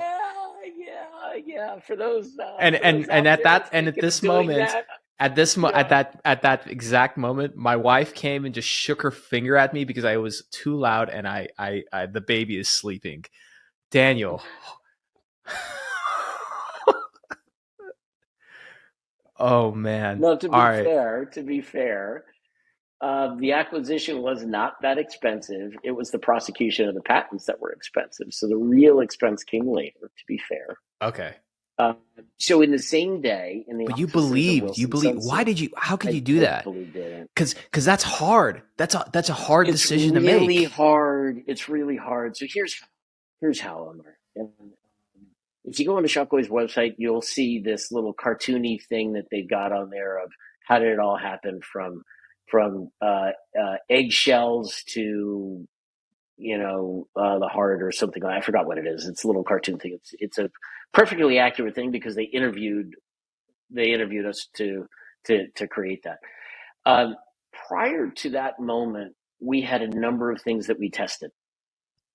We mocked one up. I say we. John Adams did. He fished a pair of wires down a angioplasty balloon, and we thought it was saline, and it worked. It straight up worked. He created this high voltage board, and he's like, "You stand on that side. I'm going to stand over here because if you touch this, you might die, and I'm not going to be responsible for that. I'm an electrical engineer, and I know how this is wired, and it's dangerous as hell." So I'm like, "Okay, I'll stand. I'll stand over on the other side." So he took the wires, and he had a set of wires in a balloon, and then he touched them to his board, and it created a kind of a sound. And we saw water in this beaker move. We're like, and it didn't blow up the balloon. That's so cool. Then we took an eggshell and drilled a hole in, broke a piece of an eggshell off. And you know that membrane inside of an eggshell? Mm-hmm. You know what I'm talking about? Okay, so we drilled a hole in that, put a couple of wires, and put them like a tenth of a millimeter away from that membrane. Drop that whole thing in saline and use the exact same thing. And we still have, I still have this video. And we delivered lithotripsy, just okay. And in doing that, we broke the eggshell. It actually blew off the back side of the membrane, and the membrane was intact, fully intact, undisturbed by the mechanical energy, undisturbed by the electrical energy. And I knew at that point we had something. That was my proof point because that membrane is about the thickness of the endothelial lining, which sits over the calcification that is embedded in the vessel wall. So I had an analogy. And the calcification in a coronary vessel is about the thickness of an eggshell. I had an analogy, and I knew that it wouldn't pop the balloon. And I knew we could make something small enough that it would work in the coronary vessel based simply on that. That's how I got the confidence. And then it was just chutzpah. Honestly, it was just chutzpah. So I acquired the IP, and in the same day in Wilson Sonsini's office, I had a series of documents lined up. It was an acquisition of the IP, shutdown of the incubator, formation of an LLC to hold the patents, formation of Shockwave, and license of those patents to Shockwave.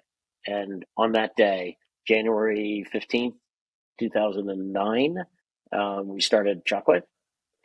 And we got seed funding of a few $100,000. did a whole bunch of experiments, enough proof point that I was able to go back to Fred Mall, tell him about it, and Fred led a Series A angel round of $4 million. And February 15th of 12, I quit what I was doing and took over as CEO full time. That's amazing. And fast forward and let's get into some of the Avail years, but like just fast forward to today. So Shockwave is public and publicly traded. They have, at least when I checked on LinkedIn, 743 full-time employees. Oh, wow. I didn't realize there was that many. Yeah. Wow. It's a lot of people. And then a market cap of $8.4 billion. So like amazing. Yep. So why would you walk away from that and start Avail? And let's start with the first, for like an easy question, which is like, what is Avail? What's the mission of Avail? Why does Avail need to exist? By the way, you realize you're coming back on this show, right? It just has to happen at this point. I fast forwarded to some points. I know my audience very well. The moment I publish this, they're going to be messaging me be like, dude, why didn't you dive deeper into these stories or this? So you got to have them back. We'll figure that out. All right. It's all good. We can talk about the Shockwave years and we can talk about venture capital. Oh yeah, we absolutely have to. So Avail, what is Avail? What does Avail do? Why does it exist? So I'm going to answer both things at the same time because that's a corollary for the reason why. But people do very frequently ask me why did I leave Shockwave? Remember I mentioned that I came up with the idea before my son was born, my fourth. Mm-hmm. Yes, child was born. My fourth child. I left when he was 9. That gives you some sense of the chronology, okay? Now, in the middle of all of that, I ran the company. We grew it like crazy in terms of people and raised a bunch of money. And we had gotten a couple of offers from corporates to take us out, strategics. The last round of financing that I closed included T. Rowe Price. And for those not familiar, that was John Wood over at T. Rowe Price. That's impressive. Really fantastic. Hell of a guy, by the way. But he had the vision on what was called crossover. For those not familiar, right before you go public, the last round of financing very often is considered what's called a crossover. And the large funds out there started to invest in pre-IPO stocks to be able to get a seat at the table for when the company goes public. They're the first ones to be able to get pieces of the offering. And John Wood saw us in that fashion. So he got involved in our Series C. The moment that happened, Omar, I knew we were going to go public. And to put some of that in perspective, that was in 2017, I left. In 2016, I traveled 250,000 miles for Shockwave. And I knew when I went public that my travel was going to be nuts. My work was going to be nuts. And I wasn't willing to do that. Family-wise, I just wasn't going to be there. Wasn't willing. So I transitioned over to Doug Godshall and spent 6 months inside of Shockwave's offices incubating Avail. And so why Avail? What is it? What are we doing? Why does it exist? Expertise is needed in the operating room far, far, far more than it's actually available. And the expertise I'm talking about is the very audience that is on that listens to your podcast. The folks we chatted about earlier. I'm talking about sales representatives and clinical representatives. I have seen way, way, way too many procedures rescued, I'll say, by some counsel that comes from a sales rep or a clinical specialist in the medtech space to have anything other than the utmost respect for what's done there. But there's no way you can be everywhere at the same time. You just can't do it. And I watched an industry from when I joined in 1993 where there was about 5,500 hospitals and something less than 500 ambulatory surgery centers grow to something like 5,500 hospitals.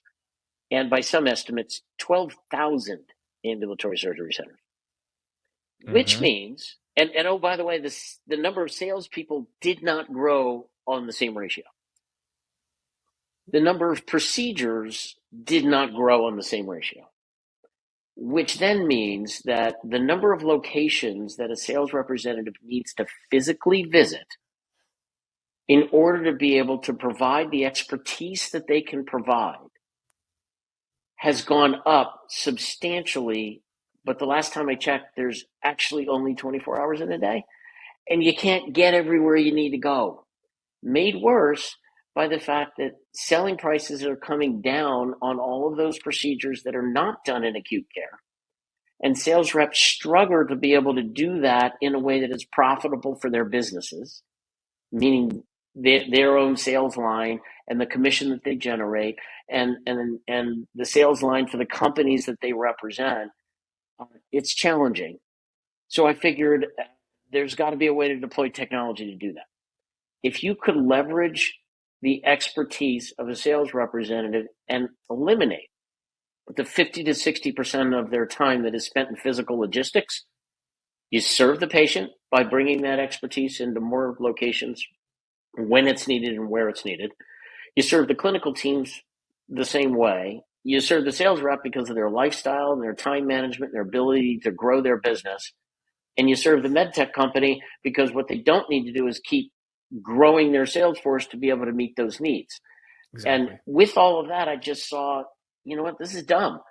Consumer technology can be redeployed, refashioned, and customized through a whole range of really cool software that we purpose built at Avail to enable that kind of capability to happen on the sales side. I also recognize that through all of the inventing I did, the way I invented was by being in the room and watching. And that's harder and harder and harder to do. So I saw an opportunity to bring engineers into the procedure rooms on demand. I saw an opportunity to enroll clinical trials faster. I saw an opportunity to launch products faster. So that's what we built the Avail system to do. And that's the reason why that's what I chose to do after my guest housing that I had over at Shockwave for 6 months. Fascinating.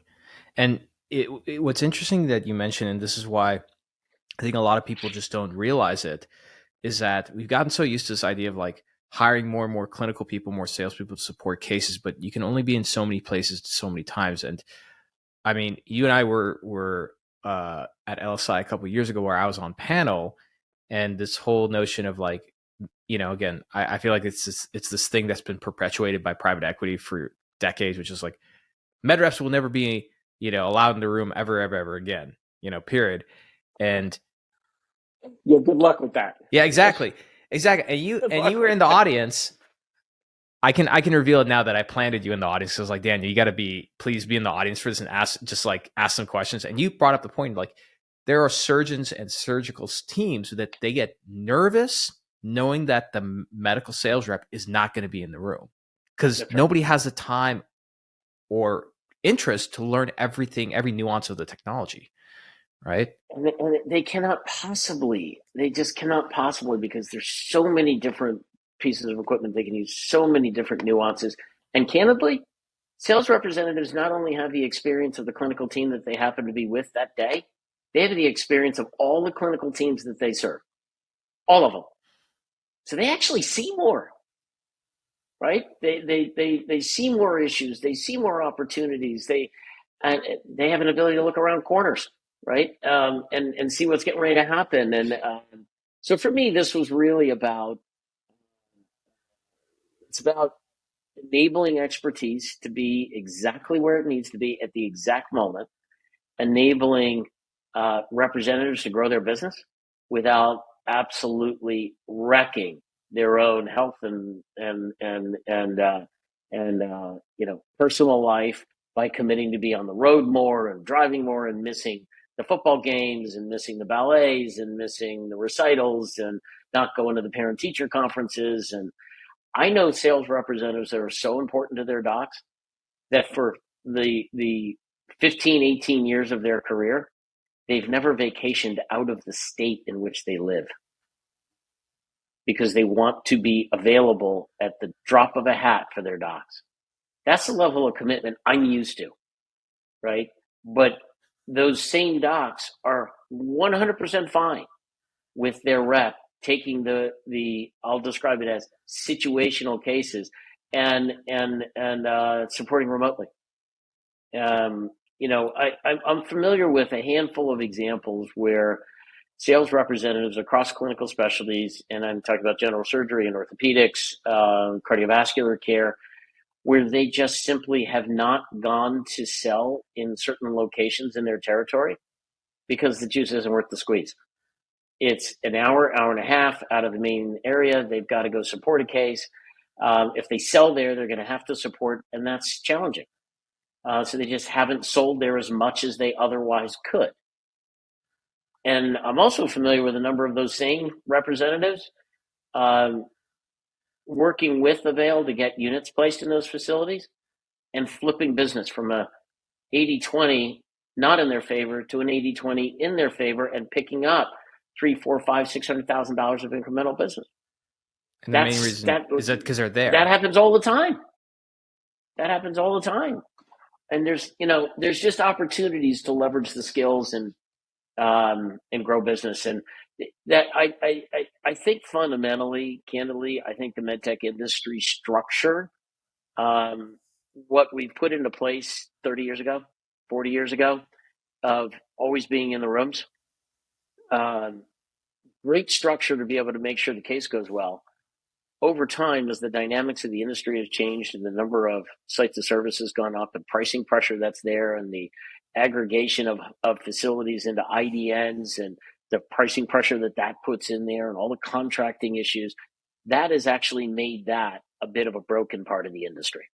Because what's lost is the sales and clinical specialists' time to be able to service the customer and help the case move forward. It's lost. So much of that is lost in physical logistics, 50 to 60% of the time. And what happens ultimately is you can't actually serve your customers the way you want. You can't grow the business. And I just sought out to solve that problem. That's the reason why I started Avail. Yeah, and it's funny you mentioned that. And I think that this is one of the reasons why the industry's struggling right now on the venture side, right? A lot of investors are hesitant to invest in these companies that are post FDA, but they're pre-commercial, which is there's this huge scalability issue, not only in terms of how you service the customer, but even selling.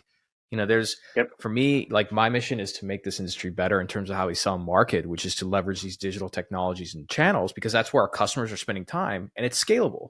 It just, this whole notion of like, oh, if you can't see them, you can't sell them. Like, I talked to somebody earlier today and the guy's territory expanded. And I was like, how many hospitals are you, how many deals do you got going on right now? He's like 20. Like 20.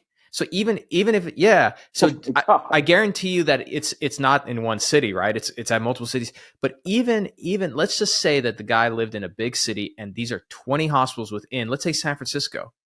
Can you imagine forget 20, 10 in 1 week? Can you go and sell and visit and learn everything you need to know physically at 10 hospitals, even if in the same city? No, these are crossing state lines. Everything. It just can't, it's not scalable. It's not, and so it's not, it's really not.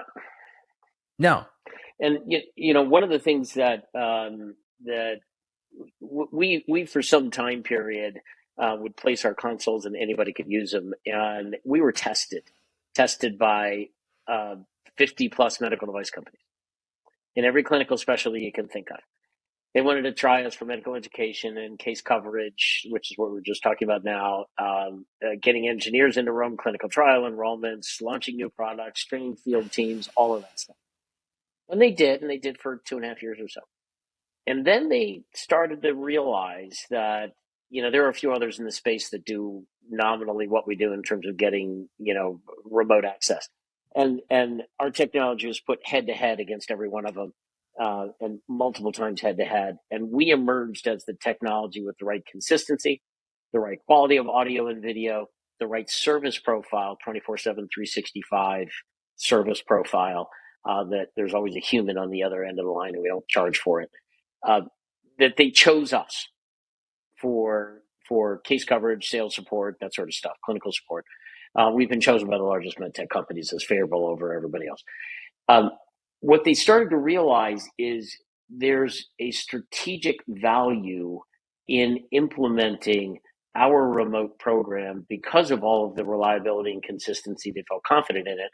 And the fact that we have 1,100 care facilities, sites of service underneath contract right now, representing probably 8 to 10,000 procedure rooms across clinical specialties. So there's a quick deployment that they could do. And the way our contracts work, that is essentially a hunting license within the whole facility. Like we're in Cleveland Clinic, but we're not in one room, we're in several. And if we want to add another one, it's a page and a half order form. You just add them on, add them on, add them on, add them on.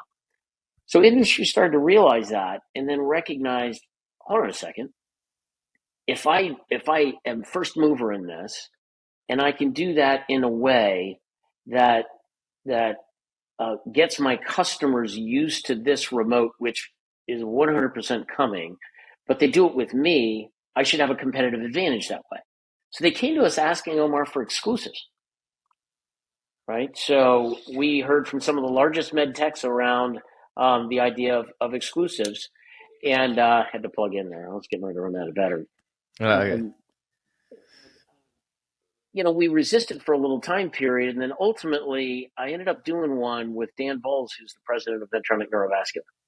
And the reason I wanted to do that is because Dan saw us for what we are, which is a holistic way of bringing Medtronic Neurovascular as an entire team closer to their customers. And they created this really, really interesting and I think extraordinarily powerful internal concept of, if we could manage to make the rest of our organization customer facing along with our sales representatives, right? So one of the things that sales representatives like to do a lot, understandably, because it benefits their customers and benefits their business, is they like to bring people from corporate into the accounts. If they could do that more systematically and do that in a remote fashion, it can happen with high regularity. And in fact, what's happening in that environment is instead of the sales rep being able to visit a customer 4 times in a month, with our system and the way it's structured the agreement with them, Medtronic Neurovascular in aggregate visits 7 times a month. And the other folks coming in are engineering and marketing and clinical trial folks. They're ideating products faster. They're able to tweak developments that they currently have underway. They're able to completely change how they're moving forward with clinical trial plans because they're closer to their customers. So I did my first exclusive deal with Neurovascular at Medtronic. And of course, that meant that I needed to no longer work with Stryker and Microvention and Penumbra and a few other companies, which in one turn upset parts of businesses, but other divisions then leaned forward, of course, and said, wait a second, I want to do that in my business. And inside of Medtronic, we started to hear, I want to do that in my division. And in other companies, we started to hear the same. So there's going to be a propagation of that model. Yeah, and I think maybe, exclusivity is always tough, but it sounds like I think one of the keys to like technology adoption is immediately recognizing the correct adopter as a vehicle for propagating that technology adoption. It sounds like that you rather than spreading yourself thin, time, energy, resource wise across a bunch of early adopters, some of whom may not be fully bought in, you decided to identify the one that was like all in and say, hey, we should go exclusively with them because they're going to have the best customer success. They're going to adopt the product fully, and that'll help drive the adoption further in the market. So yeah, in some respects, that is the logic, but it wasn't the first time we were asked for an exclusive. In fact, I was asked for an exclusive in the robotic space. Oh. I was asked for an exclusive. Yeah, exactly. I was asked for an exclusive in the cardiology space, in the EP space. Why didn't you go with those other spaces? Yeah, why didn't you choose those? Candidly, they were looking at us as a way to do some things that I didn't think were great for the medtech industry. Let me just describe it that way. And it was a very narrow application. and that application was not necessarily going to be friendly to field forces, and that was not terribly comfortable. It was not a holistic view of what Avail could bring to the medical device industry. And, being more mission driven about all of this, I was interested in that mission of bringing the expertise where it can be clinically meaningful. And I was interested in the notion of creating efficiencies in medtech by leveraging their existing resources and generating more revenues. Obviously, it's great from a profitability standpoint, but it feeds the beast of innovation. So if you're able to return more in operating profit in mid to large medtech, then there's more funding for acquisitions of early stage companies to bring in technology, or funding for R&D within those companies to create new technologies. And it's just a cycle, and it feeds the beast. That's really what I'm interested in, and I was a little less interested in being used as a chisel. That was not interesting. Yeah, and yeah, I'm really happy you say that because again, I love this industry, but a lot of times I feel that these larger companies, for better or for worse, when they see a new technology, and I'll use robotics as a great example, I think a lot of innovation in robotics was stifled because these larger strategics saw the robot and said, "Oh, this is a shiny vehicle to sell more of our stuff through." And that's how a lot of like robotic companies were acquired. And that's how robotic companies are essentially used, where it's like, hey, here's a shiny thing that we're going to throw into this deal and bundle up, which, I mean, I get it that you have to do that in business sometimes, but I feel like a lot of innovation is stifled when you look at a truly disruptive technology and just see it as that's a vehicle to sell more stuff through. And I think that misses the larger picture. Yeah, and really what going back to the earlier part of the conversation, my dad's a physician, as we discussed. He treated patients one to one, and I want to be one to millions. And I'm interested in the technology platform that is Avail being used in that fashion. And no discredit, directed at or intended to be directed at some of the early conversations. I think, frankly, some of those have come back full circle to say, okay, now I see why that makes a lot more sense. Let's talk to you about an exclusive now, right? So, with a different framing, right, a different set of framing that is more of a holistic view, because I think it was easy. It was easy at one point to bucketize what remote meant. What it really is a tool to manage in a more efficient and I'll say broad-reaching way, manage customer relationships. So there are sales representatives that use our system to grow their business, where the outlying customers that are far away from where their home base is are remote first. That's an extraordinary thing. They're able to cover procedures remote first and generate revenue off of that, whereas previously they weren't otherwise going to go. There have been a number of environment or settings in which the remote capability has enabled a rep to go into a procedure acutely that they could not geographically get there in time. And candidly, those procedures were quite acute and emergent. Yeah. Ruptured AAAs, acute STEMIs, cardiac support cases, neuro cases, it's trauma cases. You look at all of that, and it's hard to ignore the power of being able to use it for that. But most importantly for me, the medtech industry, just like you, Omar, I love it. I don't know why. It feels like a set of pathology to a certain extent, because as Jay Watkins said, I was just going to say, this is a hard industry. Yeah. Pete, my friends told me the same because I left and went to SaaS. And then when I was coming back, a lot of my buddies are like, dude, you're going to start a company. Like, why are you focusing on the medtech industry? Why don't you go back? I'm like, I don't know, guys. But you know what I think it is, honestly, personally, this is what I think it is.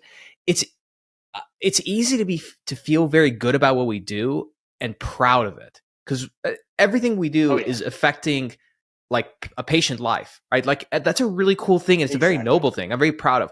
And no offense to my buddies at SaaS, nobody cares about like, I don't know, your reverse algorithm that's going to help like a marketing team figure out like online attribution. Like, who cares? Who cares, right? Yeah. Like the world can live without that, but the world cannot live with without let's say robotics, right? Or certain therapeutics or these kind of things, because all of our family members, ourselves, we're going to be affected in some way with some kind of pathology, and it's because of the medtech industry that we actually, live better lives as a result of it, right? I think maybe that's it. Exactly. One of the coolest moments for me, and it was humbling as hell. I know he's not going to mind if I say this. My partner John Adams needed a Shockwave device, and Wow, how cool is that? yeah, he needed it, and had to travel to England to get it because it wasn't approved for coronary use in the United States at the time.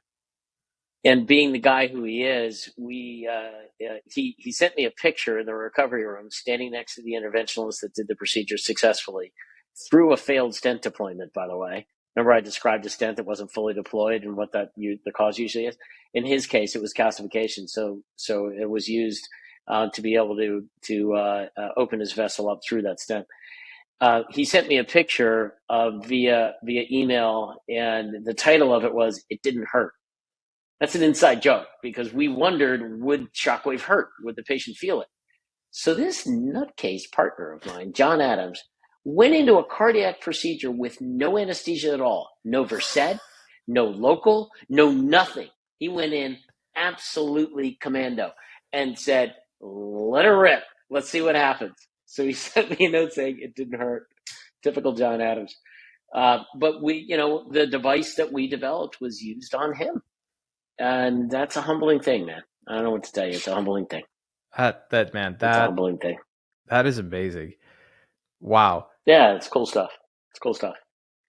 It's and again, I appreciate you spending this much time with us. You're definitely you have to come back because my audience is going to get really pissed off because there's a lot of things I'm happy to. I'm happy. Yeah. So but I was gonna say it's conversations like these, Daniel, that make me say I gotta grow this business more because I need to get outfitted with a studio and fly people in and do these things because these conversations are just so amazing. And I'm very grateful that we become friends and that you can share some of these things because, many future medtech execs, probably future medtech CEOs and founders are listening to this, and you have no idea the kind of impact it's going to have on influencing their behaviors and their career decisions a year from now, 5 years from now, 10 years from now, So that's why I just love this platform, this, sort of mode of communication. So, yeah, I really deeply appreciate being able to do this. And, to the extent that, as you said, you got to learn from mistakes, but they don't need to be yours. To the extent any of this helps anybody, then I feel like the reach has broadened a bit. Oh, absolutely. And the impact and all, at the end of the day, for me, it was, leaving business school. Can I envision myself being happy to get an extra 1/10 of a point of share in Saran wrap? No, I can't. I'm sorry. I can't.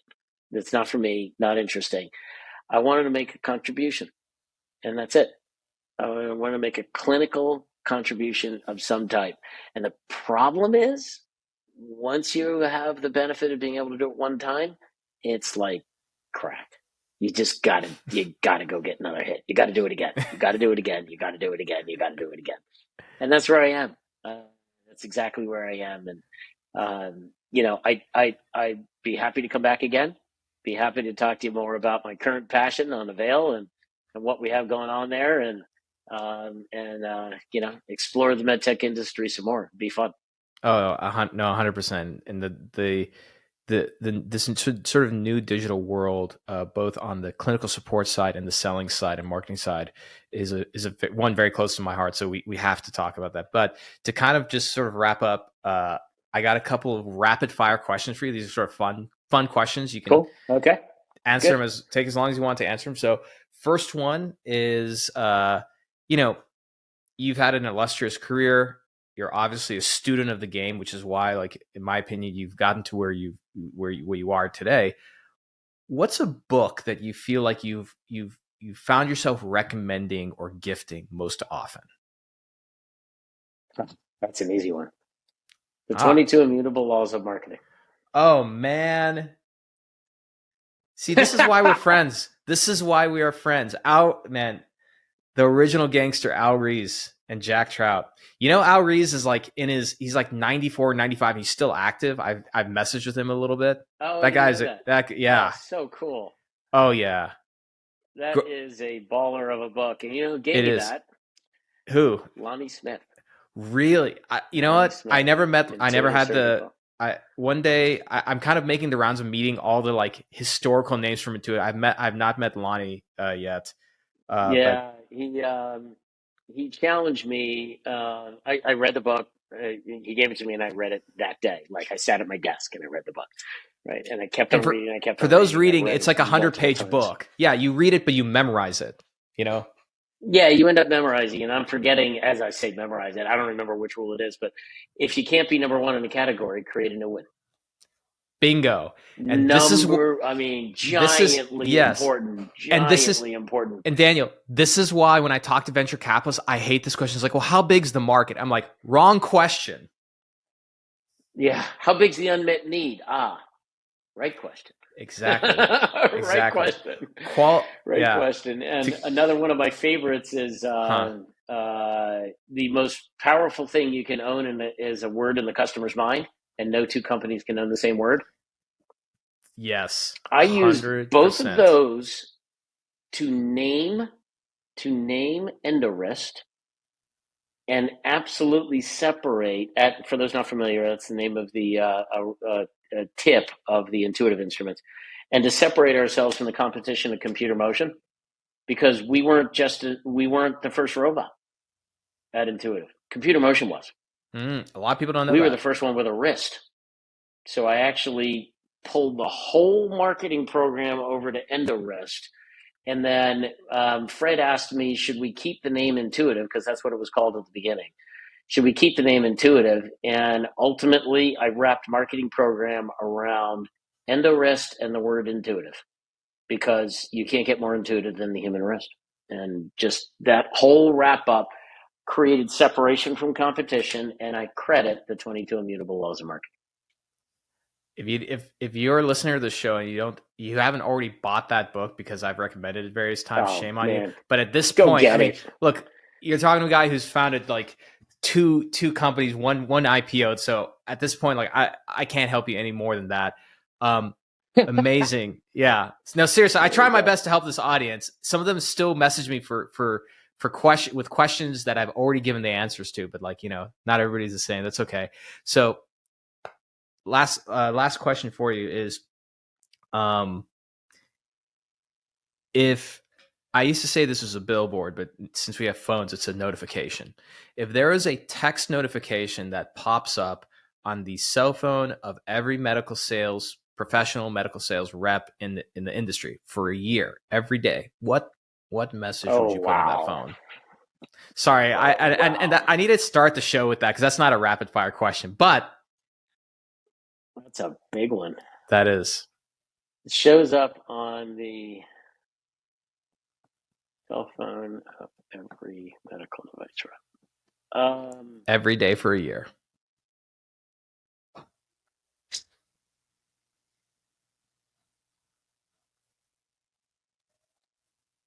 Make sure you contribute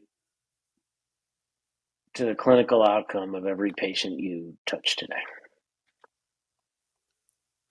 That's what it would be. I can't think of a better one to end with. Daniel Hawkins. That's what it would be. Thank you so much.